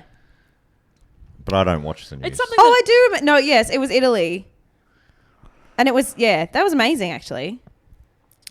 as the winner bloody should be. That was very Did they good. sing Ecca la bocca, bocca, bocca? I don't know what that means, but that was a song we learned in. No, they did like not year- do that. I'm year so 7 sorry. I Italian. think it was like a bit. I think they had, well, I guess, fake instruments, I think, if I'm remembering them correctly. Ah. But I could be wrong, so don't be mad at me. Don't be mad. I wish they would stop being mad at Michelle. Yeah, Does cut it that- out. Stop being mad at me. Stop it. Another big part of the show is the interval act. Oh. Halftime show. Do they have little kids go out there play kick to kick? It often includes like a well-known personality from the host country. It'll be like a bit of a local celeb. Sometimes it'll include surprise performances from previous winners. Sometimes it'll be completely different. In 2010, the interval was very time appropriate. It was a flash mob. Oh, There was strippers. people- Is that what that means? yeah. That's very There's funny. people in the audience like dancing, but then it also cut to videos of people all over Europe performing the dance. Oh, I remember flash that. mobs? Yeah, I remember this video. So good. In 94. One year they did planking. Ooh. In 94, Ireland had won the year prior and was hosting the contest in Dublin. And that was the year that 300 million people tuning in got to see Michael Flatley and Jean Butler Gorgeous. take to the stage for a 7-minute performance that changed Irish dancing forever. That's pretty cool. That was where it took off. Yeah. Wow. Well, that's where Riverdance took up, not Irish dancing, but that's been around for a while. But I took this part directly from my Riverdance report. The performance went off without a hitch and was met with a standing ovation from the 3,000 people in the audience. An audio recording of Riverdance entered the Irish singles chart at number 1 on the 5th of May 1994. Love it. And remained there throughout the summer, keeping Wet Wet Wet's Love Is All Around off the top. Whoa. Sucked in, wet, wet, wet. You can't dance. I love it. I love Riverdance. I love, good fun. Very good fun. In Edinburgh, they had a halftime show that I think was the military tattoo, which is the most that's very perfect. Scottish thing to do. But they're like, we've got it right here. Yeah, You know, like it's ready just to here. go. We're in Edinburgh. What do you think Australia would have? Hughesy? Maybe? Hughesy, Bootman. yeah. Bootman. Oh, I'm very Bootman. excited. You're a great crowd. It's good to be here. I love it. Hughesy. I love him. He's That's the pretty best He's so man. good. He's such a nice What a man. lovely He's man. very funny. He's great. Yeah, I reckon Hughesy and the Bootmen would I'd be a have great Hughesy and the combo. Bootman. I'd have Adam Garcia. I'd bring him back. Yeah, bring him back. Bring him back for From Bootman. Coyote Ugly. Bring back Adam Garcia. Is I wish he there the was Coyote Nicole Ugly guy? Kidman doing that song that she did in Moulin Rouge. Yeah. Ah. Which one? Diamonds are a girl's best friend? Yes, a kiss on Yeah, the that one. hand, maybe quite continental. That's my I think that's Nicole I think- Kidman singing. I think that would make The sense. diamonds are a girl's Yeah, Hugh Jackman. Farnsey. Hugh Jackman, Farnsey. Farnsey, Olivia Farnsey. Newton-John, Barnsey, Barnsey, Olivia Newton-Johnsey. The big three. The big three. The Have you big seen- three. have you had like Yothu Yindi? That would have been amazing. Remember Ooh. Yothu Yindi performing at the Was it- Paralympics or the Pan Pacifics or something? And that was one of the best performances I ever saw in my So good. whole life. Very cool. The singer's passed away, I think, unfortunately. Yes. But that's what we should have done. No, that's what we should. Well, I don't think we were even in Eurovision. I think when Yothu we're Yindi- going to have to host it soon. You know, with that, you know, the Everyone has to come here. drift. Everyone from like Europe has to come all the here. continents are drifting. Yeah. How long before we're touching Europe? Yuck. Can't be far. Yucky. We're edging towards Europe. Yeah. It's taken a while, Taking a while. but we have the patience. And yeah, when we get there, maybe the tin lids. Tin lids. Tin lids. Farnsey's kids. Yeah, bring back the tin lids. I like to think that one year they'll let Auntie Donna do it and that I'll be able to do that. And that would be really funny. And I imagine Australia being upset at that. But very much I so. imagine me enjoying it whatever's quite a lot. chosen, I can't Australia imagine. would be so upset. Yeah. Who's that? I've never heard of him. The AFL Grand Final Entertainment every year has Oh, people so upset. complaining. Do you remember No when matter what. Was it Jet that played "Are You Gonna Be My Girl" twice? At the AFL. Was it Jet? Or Well, it was if somebody that- who played their hit twice, and I was That's like, great "This fun. is great. That's what they want. Yeah, yeah. They Yeah. just want your hit. They Just don't give want to what hear they your other want. songs. Just give them that." We're I gonna try saw something Vanilla new. Ice do that at a festival. I think it was like V Festival or something. Vanilla Ice started and finished with Ice Ice Baby. Yeah, so you should. It's fine. Yeah. Who cares? That's what people want. I They love don't give it. a shit. I love it. Encore. Encore. I'm going to talk about some Eurovision controversies now. Ooh, mama. There's some fun ones. It's Eurovision is certainly not without its drama. Johnny Drama. That's Johnny Drama. Is that you, Jess? Me, yes. Yeah. Drama is it's very much part of the fun, and a controversial political gesture played out at the Eurovision stage in 2000 when Israel's entrants Ping Pong finished their song Be Happy by unfurling Syrian flags and calling for peace, to the shock of many in their home country. Israel's broadcasting authority disowned the entry, but the truth eventually emerged that two of the group were journalists who wrote about cultural affairs for a newspaper, and they confessed that they entered Eurovision as a joke, although they ended up beating 83 other entries along the way. Yeah, that's amazing. With their song well. Be Happy. Be happy, ping Be pong. happy. Ping pong. Yeah, wow. I think I like using it for political things. I think that's nice. I don't like how they're not into it. like Eurovision that, isn't into like it. that guy Yeah. on Big Brother who taped his mouth. Yeah. Free the refugees. Yeah. That was great. That and was Gretel good. Colleen was so funny. She tried her absolute best. She was like, "Well, do you want to speak about it?" And he was like, "No, I've got tape on my face." But she was like, "You can speak about the issue now. You've got the You've got the platform. platform. You can speak." Now would be the time. And he was just like, "I've committed to this." Yeah, I know. I don't- People the feel tape will hurt didn't if I see take it going off. This way. Yeah. I didn't shave before I put the tape on. Yeah. It's going to pull out hairs. Yeah. it's going to be all red and it's going to look bad. Yeah, this is very funny in that particular time as well, where just he probably should have spoken. He probably should have, but he did a good thing. Yeah.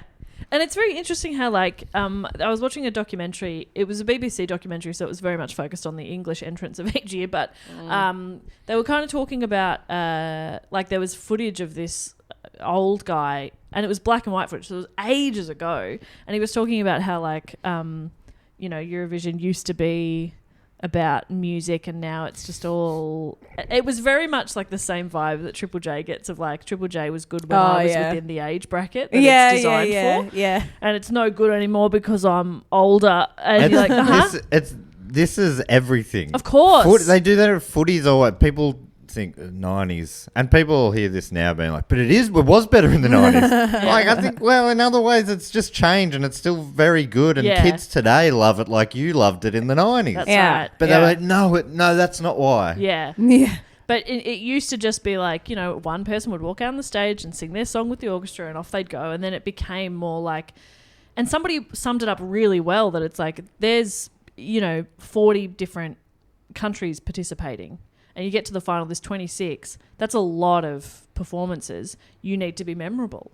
It's exciting. And so having a gimmick, having an anchor, as he called it, was just something memorable. So you're not just going to be like, oh, I really liked Italy's song. You're going to be like, oh, that's right. Yeah, the woman in that bright red dress. Or she was on fire. Yeah. And she could fly. Exactly. You're like, yeah, I remember that performance. Yeah. And it's also why it's become more and more popular. Totally. Surely. It's drag. It's all camp. It's very And I camp, love it's it. I love big. high concept. Yeah, and people love it. But it's different to what I like. Yeah. Okay. And it's different to how it was when it started 50 years ago. Yeah, tough. It's hard, isn't it, change? People like that even with individual bands. You know, they'll Yeah. go in a different direction. Yeah. And they're like, what the hell is this? I liked the songs they wrote when they were 14 and I was 14. They should do the same thing forever and never grow as artists. Never. That Daniel Johns' Silverchair, I think, had exactly that a lot. Yeah, I all the watched time. a documentary he was on when Straight Lines was out, and he was like, I was sitting in a park and someone came up to me and went, Frog Stomp, what's happened? And he's like, oh, a lot. I'm I an was adult. 14 at the Yeah. time. Now I'm Goodness sake. 20-something. That's wild. Why aren't you still doing the same thing I liked once? I was listening to Triple J on the way over and Loving every second of it. and loving every second of it. And the presenter actually said something like that. It was a fill-in guy. I'm not sure who it was, but he's like, I don't really understand that when people just want a band to sound the same every album. They don't like them exploring. It's like, you've still got those other albums. Yeah. You can listen to them as much as you like. Well, I feel the same about sequels. When people are like, oh, you ruined it with a sequel or with a remake. It's like, nah, it's the same. They didn't cut it up and then paste it in a different... It's the same... You can still... They didn't take the movie you like and Yeah. delete it from Netflix. Yeah, it's still... And I'll get it on upload a new DVD. Yeah, you're Unless you're right. talking about the original Star Wars trilogy, and I think didn't the guy go back and reanimate things and change things, and that pissed off people? Oh, I guess that It made Jabba the Hutt bigger or something. That's probably upsetting if you do change it.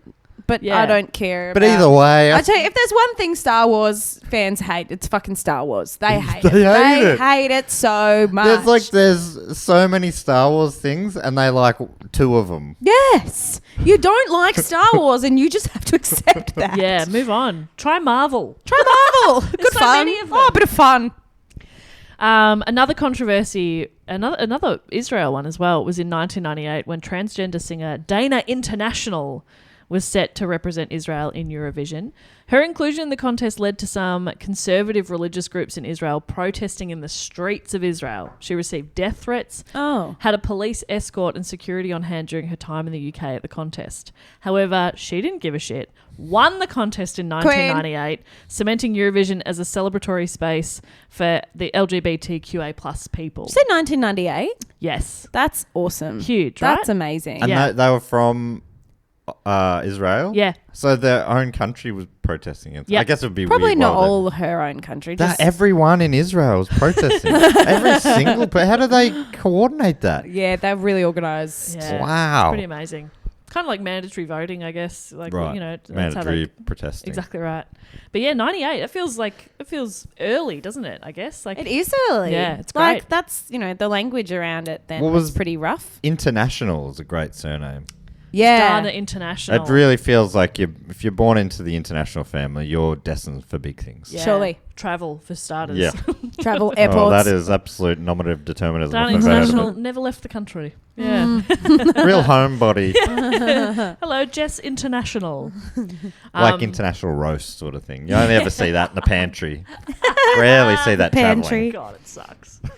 One of the most iconic winners in recent years has been a bearded drag performer, Conchita Wurst, who won for Austria in 2014. Conchita was was Conchita stunning. Wurst. That's an act I reckon broke through to the mainstream. Yeah, Totally, yeah, absolutely.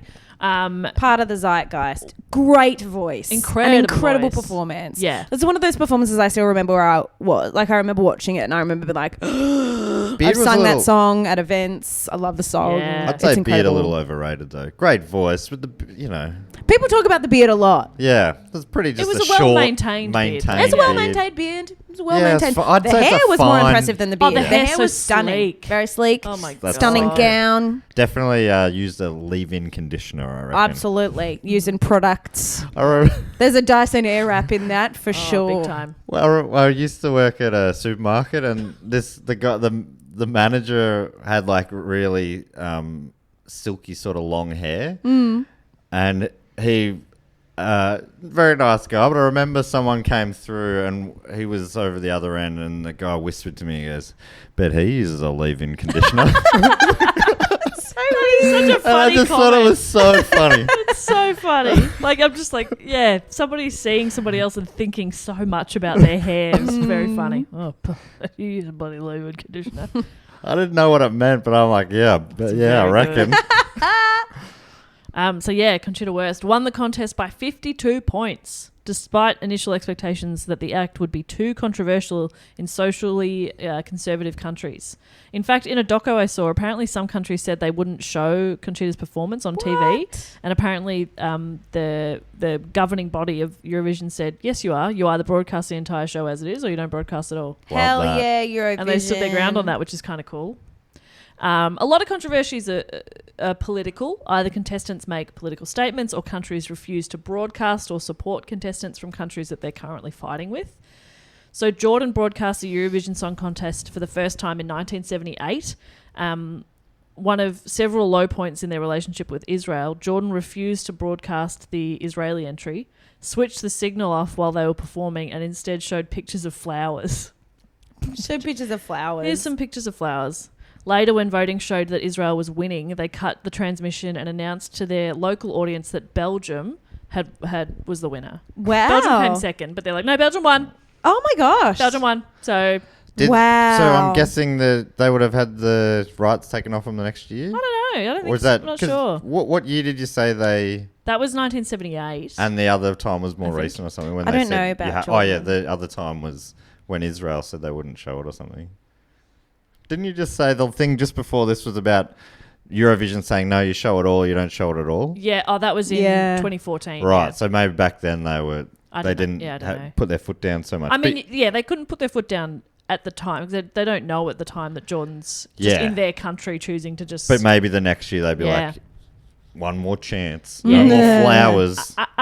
No more flowers. And it feels like it would have been quite obvious that they're cutting in going, and sorry, yeah, we're here to tell you the winner. Just don't worry that I'm a different guy from the guy that was just on. Yeah. The winner's Belgium. Yeah. Israel looked like they were about to win, but they weren't. But they didn't. They because- lost all their points. Yeah. Lost 'em. They lost. They had them in a bucket and they lost the bucket. So they don't lost get the 'em. bucket. They don't get them. So because that would have hurt their chances a little, Israel. Because I mean, I don't know if Jordan would have voted for them anyway, but not They seeing them, wouldn't they have wouldn't have been able to. Well, I think Yeah. they weren't. The public wasn't voting back then. Oh, or were okay. they? 78, I don't know.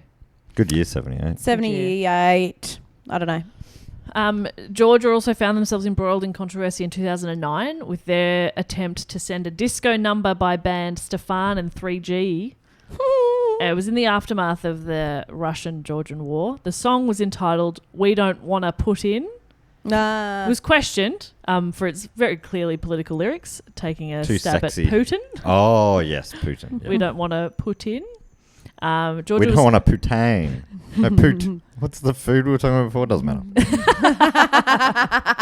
Georgia was given the chance to submit an alternative song, but they just chose to withdraw from the competition altogether. They're like, you can't have this one. It's clearly a stab at Putin. Do you want to put in a different song? And Georgia's like, no. No, bye. Which I think is quite funny. Don't worry about it. I'm busy. Actually, can't come. I was joking. Despite being one of the longest ever participants in Eurovision, Belgium has only ever won the contest once, with Sandra Kim's J'aime la vie back in 1986. I've not heard that. It caused a minor stir after it was revealed that she was in fact only 13 years old. Oh, Jesus Not Christ. 16 like had been reported at the time, but she was a 13-year-old kid. 16, still normal. That's normal. That's fine. Exploit her. Yeah, 16, that's fine. 13, absolutely not. 16, yeah. So when you said cause the stir, were you like, everyone was going, wow, she's 13, so talented, or they were like, how dare you? Was it a sexy song? Well, no, it wasn't a sexy song. It was just that they had they'd lied to get her across the board. I don't know. I don't know if Belgium had. Yeah, I guess they must have. They probably did, yeah. But Switzerland, who'd finished second, petitioned to have the song disqualified unsuccessfully. And to this date, Sandra remains the youngest ever contest winner. Wouldn't you feel like rubbish if that protest worked? It's like, oh, you've won now. Yeah, because we took it off the child. Yeah, exactly. Yeah, And then you're like tearing it out of her hands. Here you go. You'd feel good about that. Well done, you're the big winner. Well, her performance inspired other youngsters as well. In 89, the contest had 2 contestants representing Israel and France who were aged 11 and 12 respectively. Oh my God. So young. And this caused controversy owing to the pressure the competition placed on the children to perform at such a massive stage. And following an outpouring of complaints, the minimum age was set at 16 years old. So Sandra will hold that title of youngest person to win probably forever. That's awesome. Well 'Cause done. I don't see Forever them young. going, you know what? Let let him 10-year-olds in. in. Let him in. We should Sandra did it. Why don't we get Nikki Webster to perform next time? Yeah. Yeah. It'd be great. We could have our own kid. Well, she's in her 30s now. I Yeah, think. she'd be Australia's kid, mid-30s, Nikki yeah. Webster. Nikki What is she? Webster's kid. No, Kid. Nikki What? Nikki Webster, the kid Yeah. from... Don't Yeah. you remember? She was on the Sydney No, Olympics. I do The kid remember from her, the yeah. 2000 Sydney Olympics. Yeah, we should 22 get years her ago, up. Yeah, no, if get they her like up. kids, 14 we at should the get her time. up. We should get her up. We should get her up. She's Let's probably call her. one of our best kids. Yes, yeah, she is. One of the Yeah, best kids one of we've the best got. kids Yeah, we've we got. should send her out. Ship her out. Ship her out. Get her in. All aboard, toot toot. Is she a bit young though? She a bit young. If it's not, she was like, I think she's about She's 14. probably I about think 14. she's too young. 13, 14. Well, if we get to host it, we change the rules to 14 and Yeah. up, and we send out Nikki Nikki Webster. Webster. Get Nikki Deploy in the there. troops. That just means send out Nikki Webster. Yeah, send out Nikki Webster to deploy the troops, please. That's Nikki That's, Webster and her hit song Strawberry Kisses. Strawberry Kisses. They're the troops. Mission, wishing, kissing your strawberry kisses. What does it mean? I've been missing. Strawberry kisses? Yeah. They're my. That's. Is it like? I've 'cause said got this before. strawberry That's chapstick on. no. That's the nickname of my nipples. Yeah, so that's why I thought it was something sexy. It's about Yeah, It yeah. is a sexy thing. I remember when it came out and everyone was like, "Oh, strawberry kisses!" It was like a fun euphemism for when someone has their period Yeah. and then you have it do a Yeah. sex on their mouth, a mouth sex on their Really? Yes, And Nikki Webster had a hit song Yeah. about that. yes. That has to be Very- one of those backdated sort of. Well, when it came out, it was everyone at my school Really? was like, "Oh my god, yeah." Oh, yeah. everyone at your school. Well, that's definitely true. My school, the centre of culture, my school, and the teen pregnancy capital of Australia, my school. Yeah, and it's also very true that someone was so stressed in an exam that they put pencils in their nose. I've That's never true. heard that. Haven't you? No. That was a big school one. No, people Maybe were that was just stressed at my school. Yeah, maybe I was just at your school. Okay, I'm being accused of lying. No, I'm not accusing you of lying. Shut up, Matt. I've got a wee. I I'm don't wanna accusing talk you about it. of believing children, and you should never do that. I was oh my god. Never believe children. If any children ever confide in you, do Never not believe believe, them. Believe them. them, them. especially not Nikki Webster. They're conniving. They're full of shit. I Yeah. do A lot not. I of do them. not believe them. I don't trust them. There's a few big names that you might not realise were contestants at Eurovision in the early days of their careers, including Cliff Richards. Ooh, I Cliff. didn't know that. Represented the UK singing Congratulations in 1968. He was the bookmaker's favourite to win, but Spanish contestant Maciel pipped him to the title by Ooh. 1 point. Oh, that's tight. Yeah. Now, remind me, Cliff Richards, what's one of his songs? Hey, it's me, Cliff Richards. Okay. I think that's one of Is his. he the living doll Constantly guy? will sing. Living doll. I actually don't know that song. I've never heard this before in my life. Living doll. Big fan of that song. We Don't Talk Anymore. We don't talk and talk anymore. Now, living doll. Yeah, you Yeah, got that's it. it, That's yeah. the one. That's Cliff Richards. Yeah. So he's not living doll guy. I don't know that song. He sang it with the young ones, whoever that was. Don't know. Someone whose name is like Cliff Richards. Okay. All right, I believe you. Did a child tell you that? A child told me that at your school. There was also Katrina and the Waves. The band is best known for their 85 hit Walking on Sunshine. Walking on Sunshine. Let me finish a sentence and you might know the name of the song.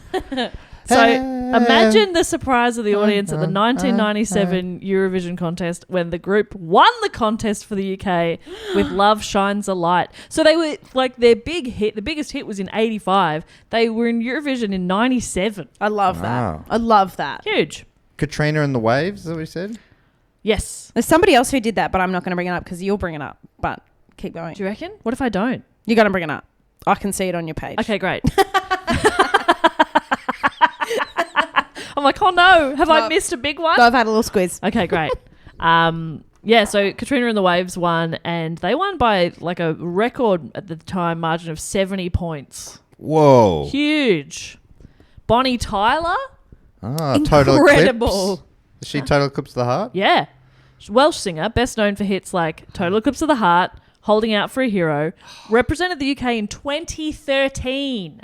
So Incredible. She's an 80s star. I heard that as 1913. I was like, how old? But you clearly said 2013. You're like, how? Holy shit. I thought this started in the 50s. I've been listening, I swear.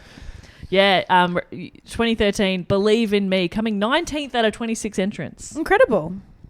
So star power doesn't necessarily give you an edge. No, it doesn't. Sometimes people... Unless you're U2. Ooh. The edge. That's a fun gag. That's a fun gag. Not Unless bad. Is that the one you thought I was going to say? Or No. Okay, great. Unless your regional FM station 90.5 The Edge.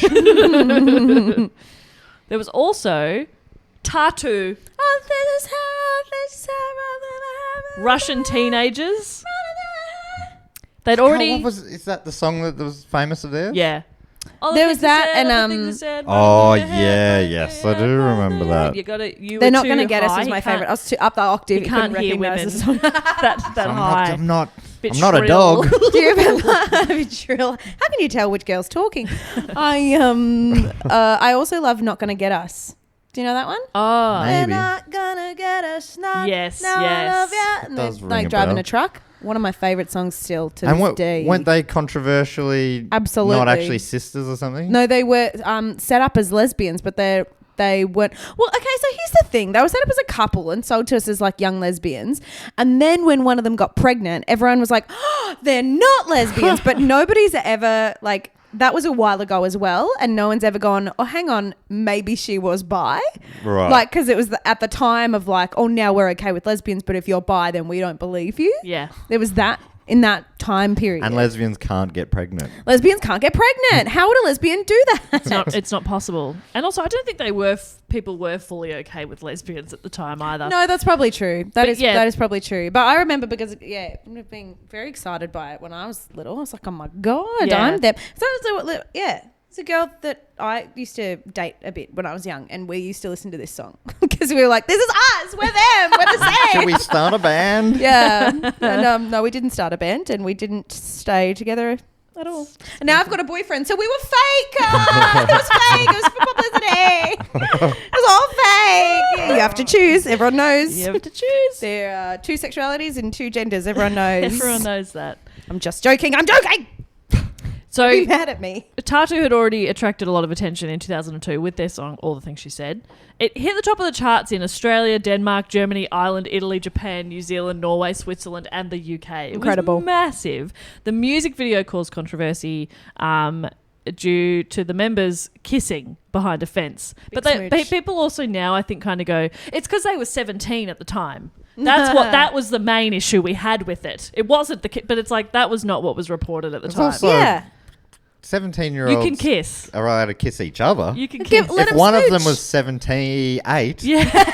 Then Then issue. it's a Then little he better issue. be a billionaire. Let me tell you. I was a long way into saying Otherwise, 17 you'd be in again. trouble. 78.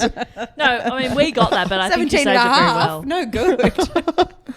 I was trying to pick any number that was... 70. Oh, no, how have I landed on the... 78. That's what your face did.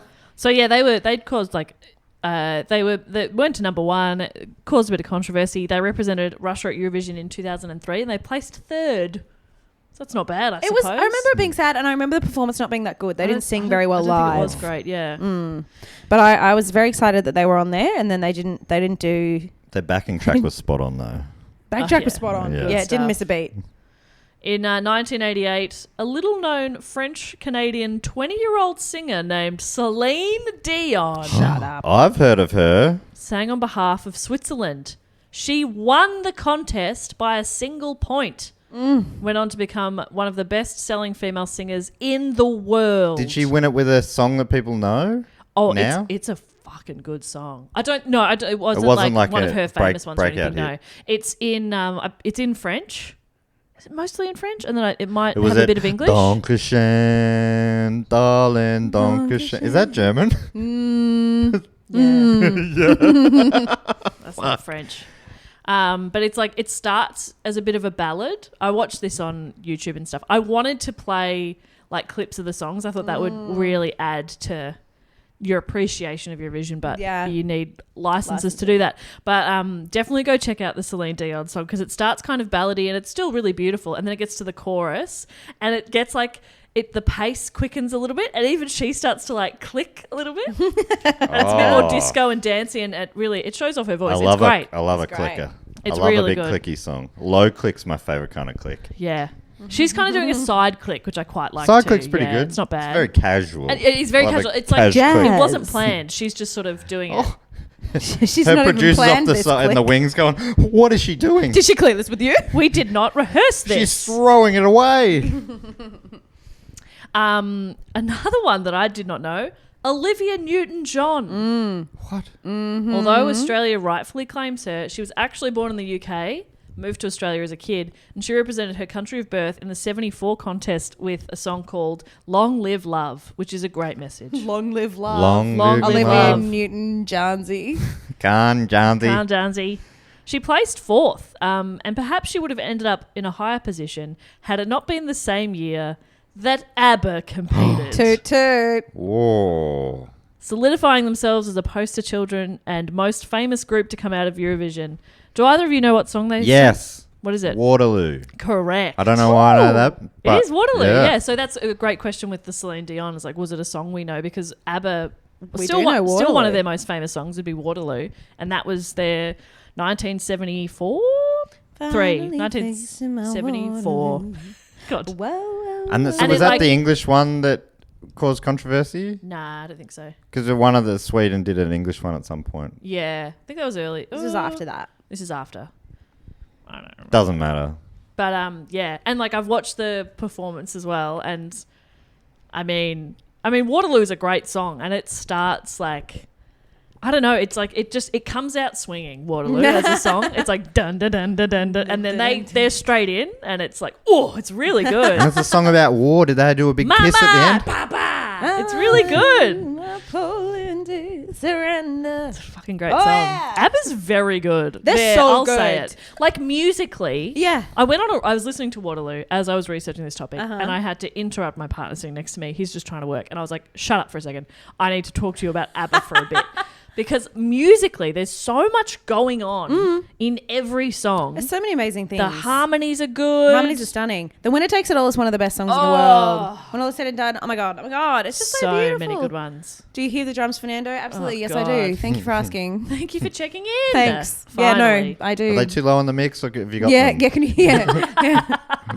Turn up the snare in my drums, in my cans. Fernando's Fernando, he's the Sound check engineer. at the back of the room. Can I get more drums in my cans, Fernando? And then he said, wait, say that again. Now sing That's good. So yeah, they won Eurovision for Sweden, and the group went on to become one of the most popular recorded artists of all time. Although, much like the Beatles, they had a relatively short sort of career span. Did I they? think it was like 10-ish years. Oh, I didn't realise. And then they officially split up. it. Gimme, gimme, gimme. That's a That's a good banger. one. Gimme. I didn't realise until recently that Madonna has a song, and the whole Yeah. good thing about her song is the bit that she's taken from Gimme, Gimme, Yeah. Gimme. Every little thing that I see you do, I'm hung up.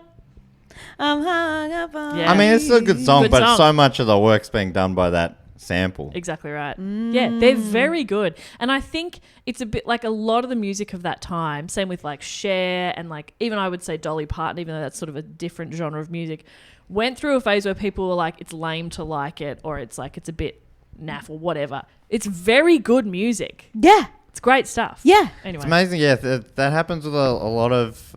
I wonder if that'll happen. I reckon the kind of genre of that at the moment is like U2 and stuff. I wonder if that'll bounce back. I don't know. Because everyone loves to hate U2 these days. I think it'll bounce back. I think Yeah. it'll bounce back too. It's just Coldplay, yeah. it's about the people. Fix You's stunning. Fix You's incredible.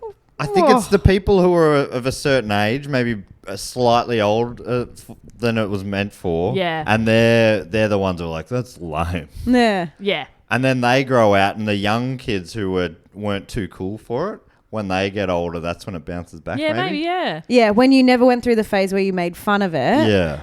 And you hear it and you're like, this is cool. Yeah. This is vintage. This is cool. We quite recently had like a version. King Stingray came in and did a cover of Coldplay's Yellow, and like, yeah, the reaction is sort of like, "Fuck, it's actually a very good song." Right. They've done an amazing cover. They've really made it their own, but fuck, it's actually, yeah, it's actually great. It's a good song. I think didn't that go high in the Hottest 100 at the time? Maybe? Yellow. But yeah, it did become. I'm not sure. They did become very uncool. soon Yeah. It after. would have, yeah. But it's one of the best concerts I've ever seen in my life was Coldplay. That makes sense. I reckon the So Bee good. Gees is another band that's Yeah. happened to. They were seen as being very lame, but now I think they're. Yeah. Whatever. You're a bit naff and then you're cool. Yeah. That's the way it goes. That's so the people who think they're too cool for certain kinds of Yeah. music are probably the least cool people. It's such sad. yeah, people. you're just babies. Shut up. Just listen to what you like. Do you like it? Listen You're to actually really uncool. It's actually cooler to be not cool. Well, the penultimate thing I have to share with you is, of course, Australia's involvement. Toot toot. We love a link to Australia. Australia's long been a fan of Eurovision. SBS has broadcast the show every year since 1983. And Australia were initially invited to take part in Australia were initially invited to take to the Eurovision stage as the non-competing interval act in the second semi-final of the 2014 That's when contest. Shoot for Tommy the Emmanuel got his stars. go. Yeah, Is that when Tommy got to go? Tommy got to go. Yeah, it was very exciting. Oh, that no, was so great to see Jess Tommy. Mowboy. Jessica Oh, Mowboy. from Australian Idol, tying it back. There we go. Or was she from one of the other the ones? two great song contests. She's Might have been from Australian X Idol. Files. No, X Factor. She might have been the Idol. voice. She was from X Files. You're right. Oh, She's the from voice. X There's Files. so many of these freaking shows. Pop No, it was stars. Australian Idol. Was she in Bardo? She was in Bardo with Sophie Monk. Jessica Mowboy performed the song Sea of Flags. In 2015, Australia were invited to compete for the first time So exciting. to commemorate Eurovision's 60th anniversary, sending Guy Sebastian, Classic. who performed a song called Tonight Again. Initially, it was like a one-off participation just for the 60th anniversary. Hey, let's let Australia in. That'll be fun and cute, just as a one-off.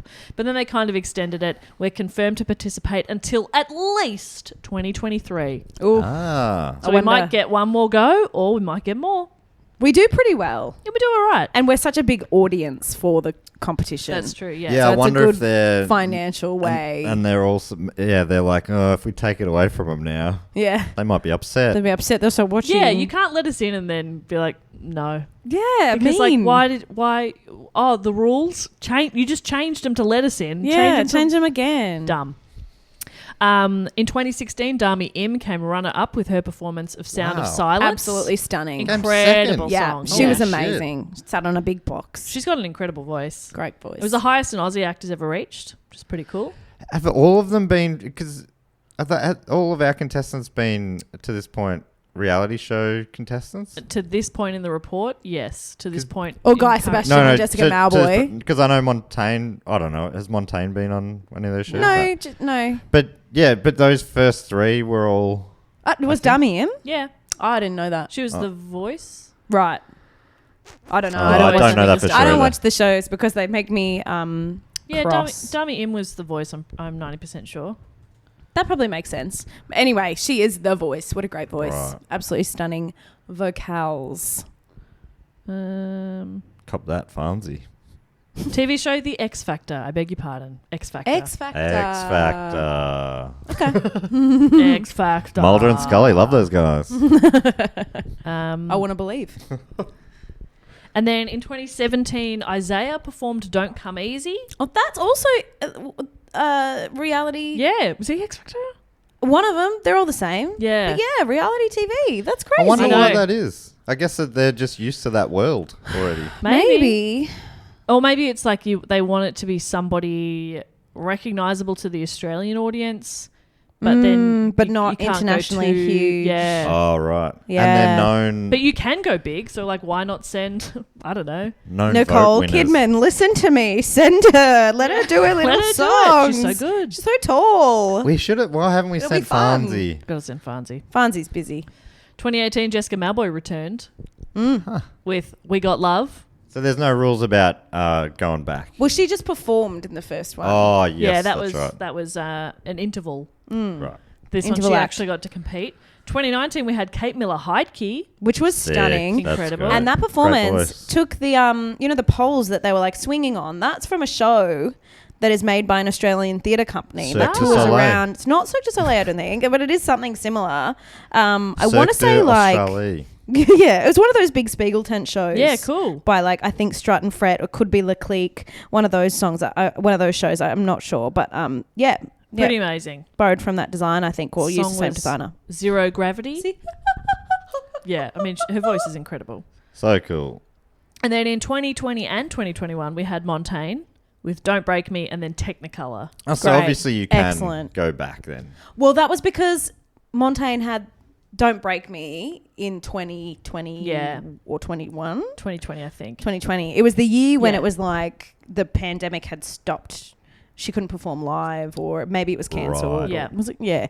So she got a second go, but she had to do a new song, And then- which I think is But then in 2021 Wild. for Technicolor she didn't get to go still, did she? no, Had because to- the pandemic yeah. was still going, which is very Oh, annoying. So she had to perform Cursed run. live. Like Yeah. I think it was live, but it was in a TV studio in Australia, so it didn't have that live audience. Yeah. And yeah, really suffered, but it was an incredible performance. Oh yeah, another amazing voice. Like all of these performers that they've chosen have Weird. standout Why- I wonder why voices. they haven't sent any duds over. The average Australian. Send me. There's a bit of like a running joke because one of my I have fun facts coming up for you, Ooh. and one of them is that like Ireland has won it the most, and there's like a bit of a running joke sometimes that Ireland purposely send duds because they don't want to host it. They're like, oh, we're so sick of winning. That's very funny. It's very good. 2022, Sheldon Riley performed Not the Same. Australia also holds the distinction of being the first nation to compete remotely, which we were just talking about Montaigne having to Montaigne. do. So what a privilege we have there for not being able to get Not there being able to because go. of a pandemic. Yeah, I do have some fun facts, which I haven't done for a little while. I used to always have fun facts at the end. You did it in your last episode, but yeah, before that you hadn't done it for a while. Yeah. I haven't done that for 3 weeks, is what you're saying. 2 or 3 weeks. But this is just sort of like little tidbits that I thought were fun. So over 1,500 songs have taken part in the Eurovision Song Contest. If you were to listen to all the songs without a break, you would be sitting there listening for 72 hours. Ooh. That's a fun fact. That's a good road trip. Yeah, That's a long I'm going to road listen to trip. them all on my planes. I don't on think all the it's planes 72 I go hours, on. babe. 72? Oh, yeah, it could be. with a all layover. of the planes. Yeah. Big layover. Yeah. I'm going to New York, and Yep. then I've got to go. Okay, so I've got to fly Melbourne to San Francisco, San Francisco to New York, New York to Montreal, Montreal back to San Francisco or to Washington, Washington to Edinburgh, and then I got to turn around and come back home. Oh, boy. Okay, so That's Jess, that's before you plenty. speak, maybe have a little think. Sorry, Matt. Bit of privilege. I'm so sorry. Oh, Matt, I'm so sorry. Just imagine. Oh. In 2001, the largest audience ever attended the Eurovision Song Contest. Almost 38,000 people gathered at Copenhagen's Parken Stadium, which is kind of funny. Wow. So I went to the footy earlier this year, and it was a very quiet game, and there was about 38,000 people at the MCG. And we had our pick of seats. The place was empty. I was like, 38,000? That's a lot. Yeah, it is a lot, isn't it? We got the MCG. That said, TV and online viewership is obviously massive. This year, 2022, an estimated 161 million people watched the contest, which is actually a drop of about 20 million from previous years. Oh, wow. But I mean, that's also, they don't know because like, when they're counting views, it's always, they still use like the TV numbers. Yeah. They're like, oh, this is how many people tuned in. It's like, what are you talking They extrapolate from like about? 17 people's houses. Yeah, for TVs, you're like, it's 2022. Like, look how many streams it's been done. Streams it's been done. I won't be repeating myself. That's true. If you're having a Eurovision party, it might only be one stream or one TV, but you've got 20 people there. Exactly. I watched the final at our friend Rosie's house with a few people. Did you not come? Were you too intimidated? I don't think I was. I would have been there if Busy. I not just because of the intimidation. I must have been working. But anyway, probably working. I was probably working. I think you were working. You'll feel like you've got all the info now. I know. I definitely feel ready for You for can the go next around one. quizzing everyone there. But you know, I forget everything. Yeah. And this is like a year away. That's okay. You can print this off. I mean, I've been asking I'll you have a read. questions about things from this report during the report that you can't remember. That's right. Because I wrote it 3 weeks ago. There's probably something wrong with me, I think. No. There's just no time to Hey, look but into there's it. a lot right with you as well. Hey! With 7 victories, Ireland is the most successful country at the contest. That's a lot of victories. Sweden has won 6 times, while Luxembourg, France, and the Netherlands, and the UK have won 5 times. But Ireland with Luxembourg 7. has won 5 times. Yeah, pretty good. Holy shit. Yeah. And on the other end of the scale, Norway could be found at the bottom of the scoreboard as many as 11 times. Oh, no, Norway. They came last in 63, 69, 74, 76, 78, 81, 90, 97, 2001 and 2004, and in the grand final of 2012. They really don't want to host. They really keep don't. sending duds. They've won 3 times, and they're like, that's enough. That's good. The most covered Eurovision song is Nel blu di pinto di blu, also known as Volare, which you might hear at weddings. Volare. Oh. The song's been covered by famous stars such as Dean Martin, Cliff Richard, David Bowie, and many, many more. We just did it. We just did it then. Jess Perkins, Michelle Brasier have also covered it. That's a big hit. Featuring Matt Stewart. Yeah, it's huge. Whoa. Di blu, di pinto di blu. It's nice. I did not know that that's what they were saying. And what does that mean? I don't know. Don't know. It's about beans, pinto beans. It's about pinto beans. Blue pinto Blue beans. pinto beans. Probably. We got blue pinto beans. It's just an And Volare is the brand name. brand of a supermarket. Yeah. Come to Crazy Valares. Oh, we got blue pinto beans. If they're on the floor, they're out the door. Everything must go. Johnny Logan has won the contest 3 times. In 1980 and 87, he represented Ireland as a performer, and he won both times with Hold Me Now and What's Another Year. And in 1992, he wrote Linda Martin's winning entry, Why Me? So he's... Why me? Why not Johnny Logan? Why not Johnny Logan? I saw in one of the doco I watched, somebody was like, Johnny Logan should be like as big as Elvis. Wow. But it's just sort of how Eurovision's viewed as like, you know, just a bit Bit silly, of a laugh. bit of a laugh. They're not taken as seriously, but like he could have been as big as Elvis. Oh, that's so annoying. It's almost like a kiss of death winning it. But I mean, I guess it sort of depends. Like, depends on what you want out of your singing career, I suppose. It depends on what you say yes to after you do it, I think. Yeah, that's Right. probably a good point. Until 1998, each act was supported by a live orchestra, like we talked about before, and every country brought its own conductor. That's smart. As a musician, that's very smart. Makes sense. Who's Australia's best conductor? I like Isaac Hayward. He's young, but I think he's a genius. I reckon we get him over there. England probably had the fat controller. Toot toot. I like a lot of the Melbourne Symphony Orchestra guys. They're really good. There's a conductor. I cannot think of his name. I think it's Nick. Oh, I can't remember his name. But I do know him, and he looks like Sammy J. Okay. I would trust him then. Yeah. I'd trust Sammy J with my life, I think. Same. Not me. And of those... Trust him as far as I can throw him, Yeah. which is pretty far. Quite light. He's a light Light man, I man. assume. Yes, every country brings their conductor, which is so fun. Noel Callaghan conducted the orchestra of 5 winners in 80, 87, 92, 93, 96. Only 3 women conducted the orchestra at the Eurovision Song Contest. Wow. Only 3. Hate that. Nurit Hirsch conducted the Israeli entries of 73 and 78. Monica Dominique conducted the Swedish 1973 entry. And Anita Kerr appeared in front of the orchestra for Switzerland in 85. So the most recent time we've had a woman conducting is 85. But now they don't there's- have it exactly. yet. Right. But yeah, only 3. But That's Wow. interesting. Is that not a normal thing? Is it normally a male? It doesn't feel like it. Yeah, I don't know. Being a conductor. If I'm picturing a conductor, it is an old guy. It's it's male dominated. It's Yeah, white interesting. dominated. I I'm wonder why picturing that the is. head of music from my high school, and she was a woman. So So yeah, well, I'm good for you. picturing the music teacher from The Simpsons. okay, that's a man. That's a white yeah, man. that's a man. Well, a yellow man. That's a yellow man. Yeah. Yeah. I was Did you ever see the year when it was Lithuania and they had a song called "We Are the Winners" of Eurovision? Oh. Did you think it was like "We are the winners of Eurovision"? Really? We are. Did That was they the whole win? thing. It's incredible. That's And it was just amazing. repeated and repeated, but no, they didn't That's win. But it was so fantastic. I'll funny. never forget it. There's That's- so many like really strange and amazing performances. There's like Vikings. There's like people dressed as like monsters. There's puppets. There's one UK entry. I can't remember what it's called now, but they're all dressed as flight attendants, and it's the singing is so off key. And then one of them, he just keeps like throwing in like airplane jargon. Like sometimes he'll go, "Duty free, madam."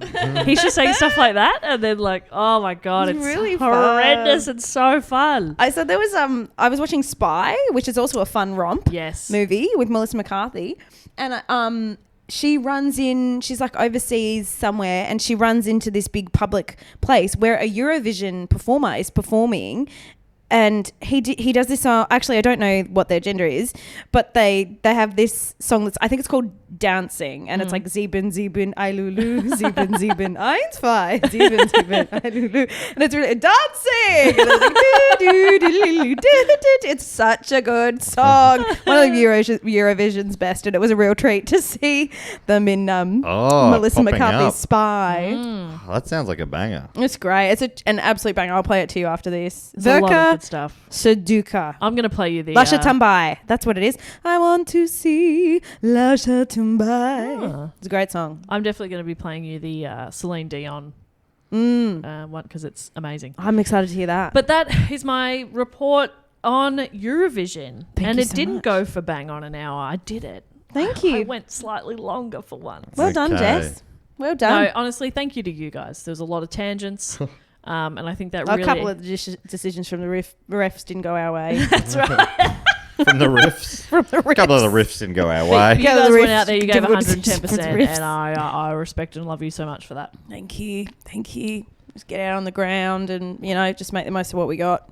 I should say, fantastic report there, Jess. Thank you so much. Now that brings us to everyone's favourite part of the show, where we get to thank a bunch of our great supporters. The first thing we like to do, well, I should say, if you want to support the show, you can go to patreon.com/dogonpod or dogonpod.com. And yeah, there's a bunch of different levels. What are some of the rewards you can get, Bob? You can get up to 3 bonus episodes a month, early access to tickets to live shows. There used to be a newsletter it's making a comeback.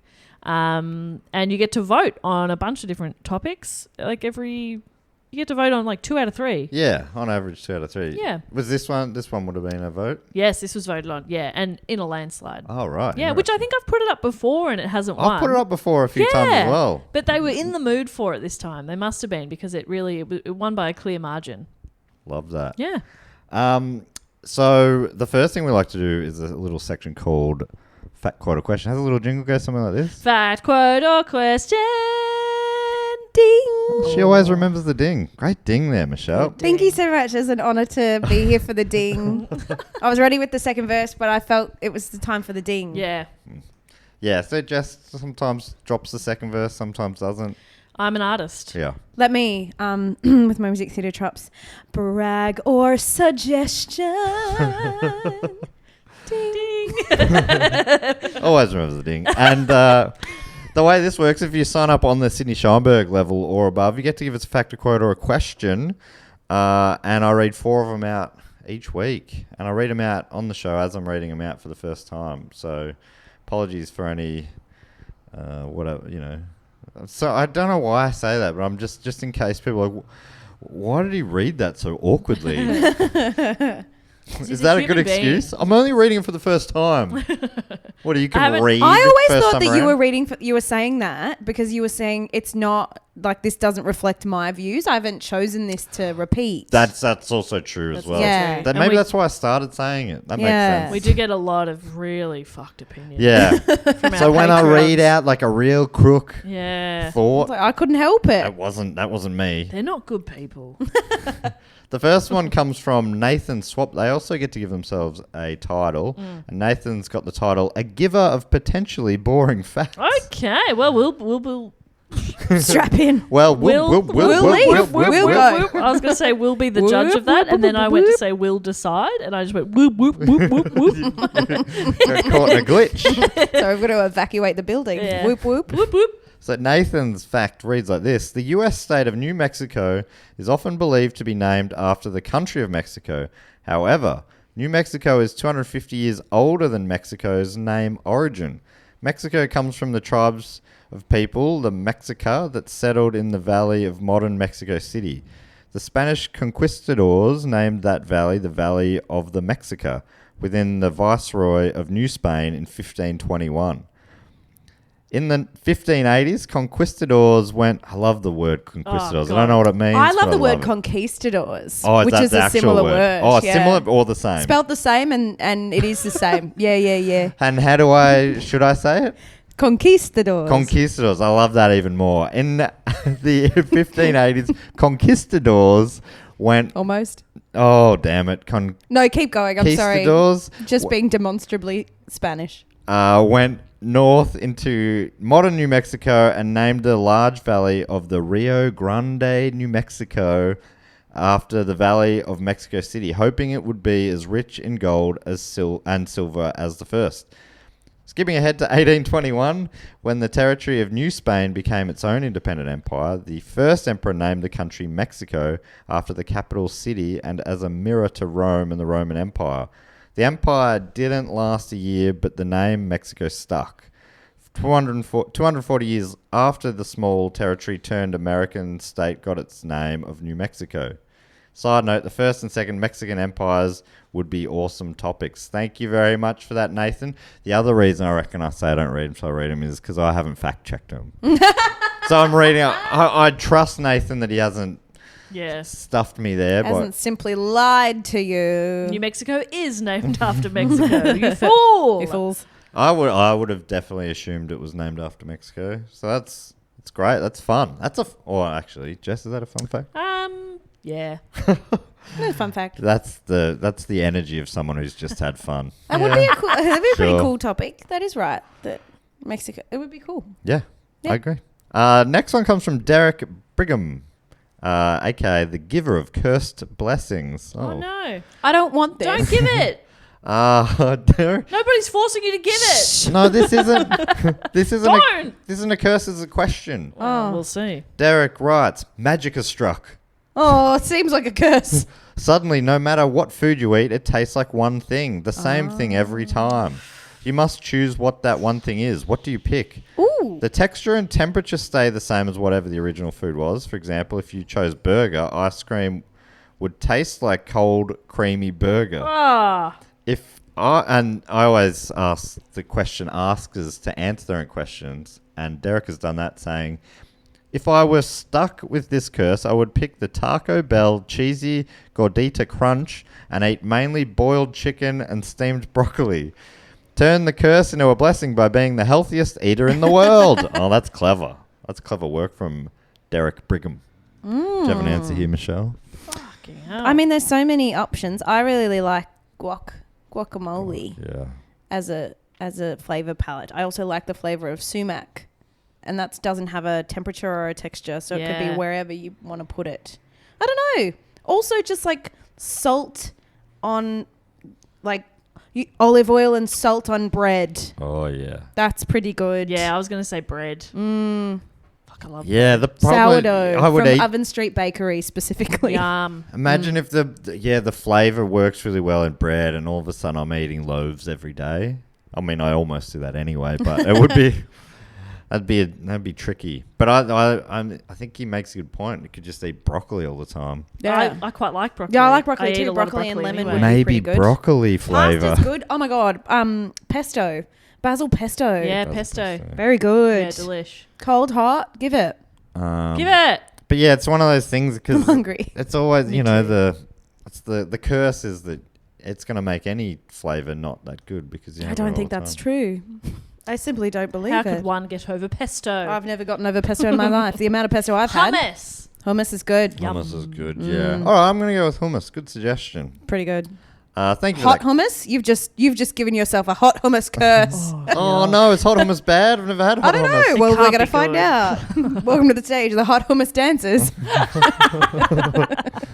Thank you very much for that question, Derek. The next one comes from Eric E. Morales, aka The Talent. And Eric is asking a question as well, writing, "Hi all, question for y'all. What are your guilty pleasures? What are your guilty pleasure movies that may be trash but you love regardless? Some of mine include the second Pink Panther movie with Steve Martin, Not trash. and Looney Tunes Back in Action. Not trash. Excellent. Yeah, we romp. watched that recently for Phrasing the Bar, An and absolute I romp. thought it was good fun. I grew up with these and love revisiting them whenever I get the chance. Best regards, E. Do you have an answer there? Yeah, like the nostalgia plays into it for sure. Like Wayne's World is a big one for me. My brother and I used to watch that all the time. Yeah, I haven't seen it in ages, but isn't that a good movie? Or I don't know. Well, I mean, I've had friends who watched it the first time as adults and sort of went, "This is dumb." Oh, okay. But I watched it as a kid I mean, and it watched is it a lot. Very silly. It's very silly, but it's fun.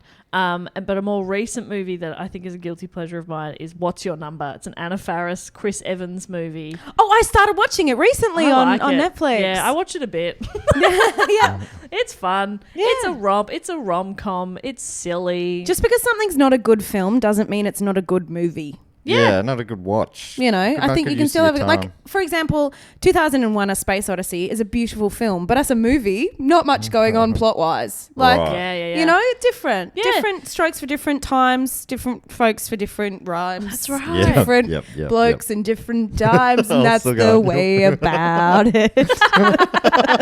I love watching bad stuff. Like I love to watch a made-for-Netflix movie where an American woman goes to Australia to try and win the wine, the winemaker, so she can sell the wine. That's a genuine one that just came out, and it's terrible. But it's really fun to watch and go, "This is so dumb. Why are you doing this? It's so silly. This is terrible." But then, but at the same time, it served its purpose. Of Yeah. I wanted to watch something dumb. Yeah, I love those kind of movies. Love them. There was one that it was another like lockdown movie that I watched. I haven't gone back to it, but I really enjoyed it. It was like Adam Levine, and it was like a Yes, time travel movie where he had to go to a Halloween party when we over and first over. met, Sounds great. It was, obviously not a good film, is that what it's called? but it was the perfect film that day. It was escapism, and it was, I don't know, it was just fun. Yes Man's another one that I think people will think is shit that I think is really good, and I've watched it I a like bunch of times. Yes Man. I think it's Reese fun. Darby, And yeah, the one you so mentioned funny. is when Reese we Darby first is And met. it's got When we a first met. nice energy to it. It's all very positive. Yeah. I love a romp, as I talk about all the time. So I obviously love the Fast and the Furious franchise, and I'm aware that like there are writing issues, but that's why I like it. I love the Jumanjis. Yeah, Jumanji's are fun. I love The Spy Who Dumped Me, but I think those are all good movies. I don't think any of these are like bad movies. I guess maybe Cruel Intentions is the answer, the closest to an answer to this question. Like I know it's like problematic and blah blah blah, but I'm like I have such a I saw a nostalgia, poster Yeah. for the and I love how musical camp of it is. Oh yeah, that is currently on in the Right. town we're in. So Yeah, okay. good for us. It's very camp, which I love. Yeah, Clueless is the same. Where Oh, you're like, Clueless, this very is good. bad, but Yeah. I love it. Very fun. Mean Girls, that's genuinely good. Mean Girls, genuinely good. I watched one last week that I thought, was sort of silly fun. It was Tom Cruise and Cameron Diaz, and Oh, they're spies? Or he's a spy? He's like a spy, Yep. and she sort of is a mechanic, and she's brought along for the ride. Love kind it. Of thing. Oh, do you know what I love? Keeping Up with the Joneses.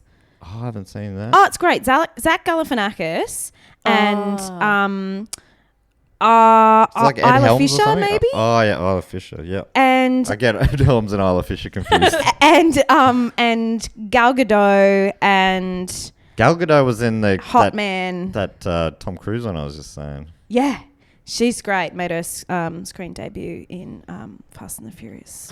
Oh, that's right. Yeah, these I need more of these movies. Yeah. So that's a good. Keep Up with the Joneses. I got to watch that. Oh, one. I've got a whole list. And once I put on Twitter, because I was trying to find more, I put up on Twitter, I want to watch movies like this. And I got a whole list of more. Sick. One of them was Encino Man, which I still haven't seen. Yeah. Have you guys watched that? Yeah, Yeah. I loved it as a kid. So watching it again, I was like, oh. But Yeah. But like if I if I just went in with a better attitude and not thinking it was going to be so good because I loved it. Yeah, you gotta. I love Adam George of Sandler the Jungle. and Jennifer Aniston's murder mystery one is said to be a really bad film, but I thought that was pretty fun. It was just like a I love Murder Mystery. Oh, It's not bad. It's great. yeah. I thought it was. I love Murder Mystery. I've Yeah. watched it 3 times. I think There's it a was a really fun funny guy in it. He's really good. I don't want to ruin what Adam happens. Sandler. But it's really good. He's a real up and comer, and I think he's got to he's got a future. do things. He's got to be. this is, I amazing. think we've given Eric a lot of options. Sorry, Yeah, Bob. I heaps. think I spoke over you before when you were saying the Adam Levine movie name. When we first met, Right. I should try that again. Was it? Have you seen it? I think I started it. Okay. I and couldn't then get through it. Immediately picked out what was going to happen. Yeah. And then I said that this is what's going to happen to my partner, and I left the room. And then he finished the film, and when I saw him later, he was bashful, and I said I was right, wasn't I? And he said yes. I think there's something about those rom-com-y films. I mean, knowing exactly what's going to happen is probably a bit too tedious, but you always I know don't vaguely mind. what's going to happen. For sure. Yeah. This like they're gonna unlikely duo gonna be forced to spend time together. What's gonna Hang on, happen? You're actually all right. Conflict. Sandra Bullock and You're Melissa McCarthy. actually with your ex. Blah. And I then- was into the romantic wrong gesture. person after all, and Yep. all that sort of stuff. Yeah. right in front of my eyes. And the final fact quota question this week, unless anyone had any more movies. Oh, I We're feel just like we could've- talking about we could've movies. talked about that for yeah, so no, we long. should Best to keep wrap us going. up. I've got to have a lunch. Teen Wolf, the original Teen Wolf. I haven't seen that as an adult, but I loved it as a kid, and I Haven't watched seen that it. so many times. We'd go to the Milk Bar around the corner and rent it a lot. No, I haven't seen it. And their collection of like 3 movies they had at the Milk Bar. The last one this week comes from Drew Oh, Forsberg. can't hardly wait. Keep going. Oh, that's it. Yes, that's Disturbing it. behaviour. The faculty, please keep going. Drew Forsberg, aka the Hate Mailer, Oh. and that's hate spelled with an 8. His question is, very brief. What do you reckon? Ooh.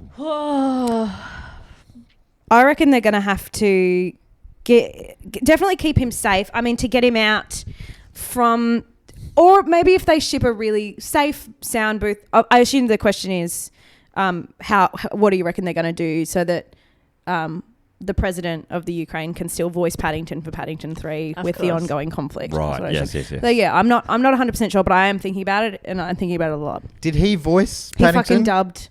Yeah, he dubbed Paddington in the That's Ukraine. Isn't that wild. incredible? I did not know that. I love him. I'm obsessed with him. That is a fun fact. Well, That's I'm just cute. obsessed with the fact that he did that. I love Paddington so much, and I think he's so I brave. saw another. I love the Paddington films, but I think they are quite loved. Yeah. So they're not like a No, bad they're not. film. No. But apparently, I saw a quick review of a new film, Michelle the Shell or Someone the Shell. Marcel the Marcel Shell. the Shell. The Shell Apparently, with shoes it's, on. it's got some A24. real Paddington vibes about it. Yeah. Have you read the books? No, It's great. it's and Jenny it's an A24. Slate. Yeah, Jenny Voice Slate. it? Yeah, It's gonna be great. I didn't know it was a book. So it's got a whole thing. Is there a fandom that hate it? No, They've 'cause it's a ruined kid's book. the Shell character. The Shell never would have done that. What do you reckon? Just quickly. I reckon probably maybe avo on toast or a veggie pasty is what I'll have for lunch. Yeah. I reckon let's play it by ear. But yeah, if you end up knocking off early enough, I'll meet you there after. Yeah, okay, great. Okay. Yep. And that brings us to the next section. I know, Michelle, you might think, that must be it. But no, we got more people to thank. Yeah. Okay. These great people have been supporting us for a little while. And Jess normally comes up with a little game to play, usually based on the topic. Let's come up with their Eurovision song title, because the song titles are always fun. Yes. Great. Do you want to read out some names, Michelle? Or maybe Jess and I will just go back and forth and you can help us with I'll do the songs. some songs. Great. Well, if I may kick us off, Yeah. I would love to thank from address unknown, can only assume from deep within the fortress of the moles, and I for one want to be the first to get in here and say welcome our new mole overlords and their representative James Harrison. James Harrison representing Fortress of the Moles with James's song, What's That? What's that? With an exclamation mark. Sorry, Yeah. I just want to make sure you're pronouncing the exclamation Reads mark. like a question, but it's actually an exclamation. Should I read a few more? Do you want to do half and half sort of thing? Let's go back and forth. I'll do the Love next that. one. I would love to thank from Milwaukee, I'm Milwaukee here. Kristen. Oh, Schulrud. Kristen Schulrud. Representing the powerful country, the number one country of the United States of America. Number one. Michelle, what song is Kristen performing? Believe. Believe. That's good. That is good. What's the message of it? It's about 9/11. Yeah. Yeah. Wow. Yeah. Yeah. Everything Being an changed that inside day. job. Yeah. Holy shit. Yeah. Is it about the metal beams? Yeah. The backup dancers are dressed as steel Twin beams. Towers, and Oh, it's yeah, very Twin Towers. insensitive. It is incredibly insensitive, and she really should have rethought it, but I think it's good to give it a go. Read the room, Kirsten. Yeah. But no, I think they did a great job. Oh, it's a fantastic song. Fantastic A beautiful song. performance. Really great performance. And I think in time, people are going to look back on it and say, yeah, actually one of the greats. Yeah. Yeah. Well, mate, I thank from London in Great Britain, Rachel Ball. Rachel Ball with the song If You Water the Plant, It Will Grow. That's got a beautiful message, I would think. It's about looking It's after hidden in there. plants. It's hidden No, deep. Matt, it's but a very literal song. It's talking about the quality of soil. I think if you dig a little Don't below overwater it. below the surface, you might want to put some fertilizer in there for the fertilizer in. springtime. And you obviously have to dig a little below the surface to put the Put it in. roots in, and then Yeah. you put more soil on top. But I It's a think very there's an literal extra. song. There's a little extra there if you really Yeah, What, read mulch? between the Sunlight. lines. Put Bit some of mulch sunlight, on top. mulch. Yeah. Okay. Yeah. that's sure. all. That's second verse, third verse, fourth verse. Yeah. You're reading Okay. a lot into this song, Matt. Agree to disagree. I would also love to thank, again, from a location unknown, deep within the Fortress of the Moles, Maddie. Oh, Maddie singing a rousing tune with a big marching band intro. Get it up, ya brigadier. Yeah. Which is also about 9/11. 9/11. Yeah. And planting flowers. It's about both, actually. Get it up there, talking about growing a beautiful big vine on a lattice. Yeah, Yeah. That's nice. Thank you, Maddie. stunning. Yeah, fantastic work, Maddie, representing the moles. I'd also love to thank from Harvard in Massachusetts. Harvard. Am I saying that right? Harvard. Harvard, Yeah, Massachusetts. that's right. Harvard. In the number one country, United States. It's Alex Hill. What's Alex singing, Michelle? Alex is singing Blue Eyes, Big Say Butts. it. Big Blue butts. eyes, big butts. You didn't want to say butts the first time, did you? No, I was nervous. I was shy. What were you The going to song's say? a bit risque. Blue eyes, big butts. Blue eyes, big butts, bracket, big eyes, Oh, blue it was going to be butts. blue eyes, big tits, but Yeah. or big dicks. Blue eyes, big dicks. Yeah, Multi-dick. that's what my brain said. Blue to eyes, big tits. Say. Yeah, It's a beautiful ballad from about Alex. 9/11.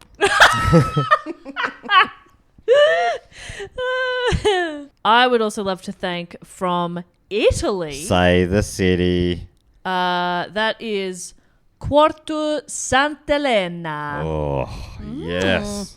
I would love to thank Vitale Sbarcello. Oh, I just had an eargasm. That's That beautiful. was so nice to hear. Fantastic. Vitale. Sbarcello. What's Vitale singing? Representing Italia.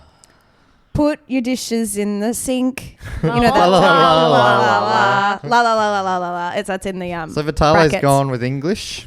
Love that. Well, Yeah. the chorus is in English, but Oh. the rest is in Italian. Yeah, it's really molto nice. bene, molto bene. Yeah, I think so. Yeah. Sta così così. Buoni, buoni. Fades out. It's got to fade out. Which Yeah. is old school. It's a bit of a throwback. But I like that about It's it. hard to make an orchestra fade out, but they did it. Yeah. Very impressive. Could I thank from Stone's Corner in Queensland, in Brisbane, I reckon, in Australia, Amber Fielder. Amber Fielder said, "You are like a magnet to my heart." You're like a magnet to my heart. You're like a dreamer to my soul. I remember the song. Like Yeah. an 80s style power. Is that a Yeah. power ballad? Yeah, yeah. Oh, yeah, I love that. Oh, man. I'm into that song. Can you write and record that? Yeah. Well, at least write it. Or maybe leave someone else to record it. She's a great writer. Great The best writer. writer. One of the- yeah. Really good at other stuff. No. Finally, from me, I'd love to thank from Address Unknown, assuming also from the Fortress of the Mole. Interesting, we've got 3 mole people in today. It's Carl Bernson. Carl Bernson. What's Carl singing, Michelle? Secrets my daddy told me. About 9/11. Your secrets my daddy told me. Number 1. Jet fuel can't melt steel beams. It's a really beautiful song. That's a beautiful secret too. It's nice to share those secrets that Daddy told you. Son, listen. Why did that break you, Matt? You I loved don't that. know. So it's just very funny. Very good. I'm picturing that being like a country Yeah. sort of tune as well. It's something that my daddy told me. Yeah. Yeah. We've got to get lunch. We simply have to get lunch. I would love to thank finally from Leongatha in Victoria, Levi Odges. Oh, great Ooh. name, Levi Odges. Michelle, you're on a hot streak here. What did Levi sing? This song is called She Said It, open bracket, go away from here, that's not your trolley, close bracket. That's good. It's about being in love with a Coles worker. Yeah. But it doesn't work out. It doesn't work out. Because she does 9/11.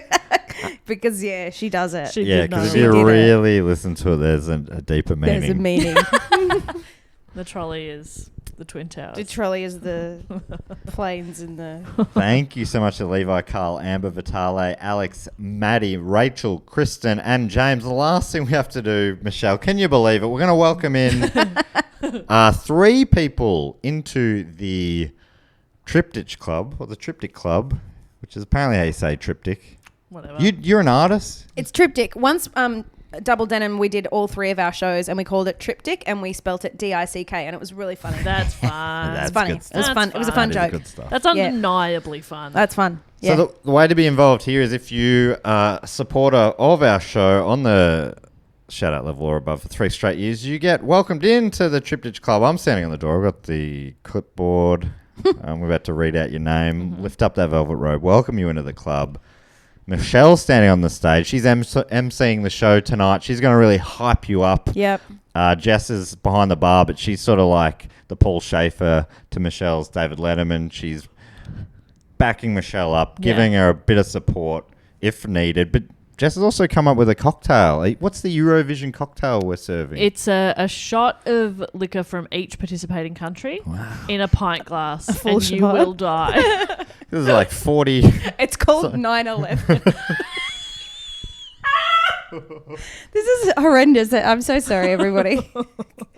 And Michelle, So I wouldn't recommend it. you've got Dave's band booking diary. Who have you booked to perform the after party here? Dave Matthews Band. You've got the Dave Matthews Yeah. Band in. Holy moly. Yeah, we've been I trying think to get I think that might be a repeat entry into the Triptych Club. They might be the first band who's play performed again. twice. And rightly in the- so, they were so good the first time. They absolutely dominated. People said, it. bring them back. And we said, yeah, right. Okay. Yeah. Okay. No worries. Don't have to Screw it. twist our arm. So we're welcoming 3 inductees in. And Michelle, you make some sort of you're on the stage hyping them up. I'm reading their name, and as they come in, the whole crowd's doing a slow clap. You're on stage, and you're making some sort of weak pun, if you're like Dave, or whatever you like, with their name or where they're from. So you ready to go? Making a Vice- weak pun. Yeah, that's what Welcome. Dave does. Yeah, no, okay, you can let's do whatever go. you like. Yeah. But you're just hyping them up as they come in. Yeah, anyway. hyping them up. So firstly, I'm lifting up the velvet rope here and welcoming in from Emsworth in England. It's Adam. Oh, everybody, we've got a real treat for you tonight. Coming in from Emsworth, we've got him. You got it. You guessed it right. It's Adam. That's good. That is good stuff. Welcome, Adam. And from Sydney in New South Wales, Australia, it's Ainsley Toombs. Ainsley Toombs is coming in the front door. Everybody buy a drink for Ainsley. Ainsley doesn't want the 9/11 cocktail. Get Ainsley something nice like a whiskey. I like this better than Dave's This is weak so puns. much better. Dave should just. I sing don't to do that thing. puns. I'm really sorry. No, So I appreciate this is what that. I would do. This is easily This is better, way better. by quite a long margin. Yeah. And finally, from Harrod in Ohio, God's country in the United States, it's Dean Cooley. Oh, some say it was too cool for us, but here it comes Dan. I tried to do a pun, but That it's is really that hard. is totally Dan what Dave would have. Cooley. No, you deserve a song. Here it comes, it's Dan Cooley. Get him a drink, he wants a 9/11. Oh, Dean, no. Welcome in. Don't drink it, it's not good for you. And it's probably insensitively named. Don't support it. Welcome into the club, Dean, Ainsley, and Adam. And that brings us to the end of the episode. Michelle, thanks so much for joining us. Thank you.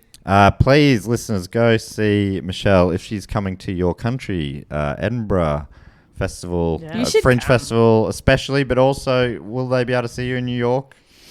No, you can't see me in New York. I'm doing secret things, but you can. I don't think this will come out in time for you to see me in Canada either. So, but just look and see if I'm in your country because I could be at any given moment. I can pop up in any country. You really don't know. It's crazy. There's no way of knowing. She's crazy like that. But do come in Edinburgh, please. Do come, please. And yeah, some people are like, "Are you coming to like Glasgow?" And I'm like, "No, I'm not coming to Glasgow, but I'm It's I'm an hour coming really, train." really far. Yeah. Like, just please, if you want to Yeah. see me, just get on the train. Like, it's so close. Your accents are really different, but it's so close." Yeah.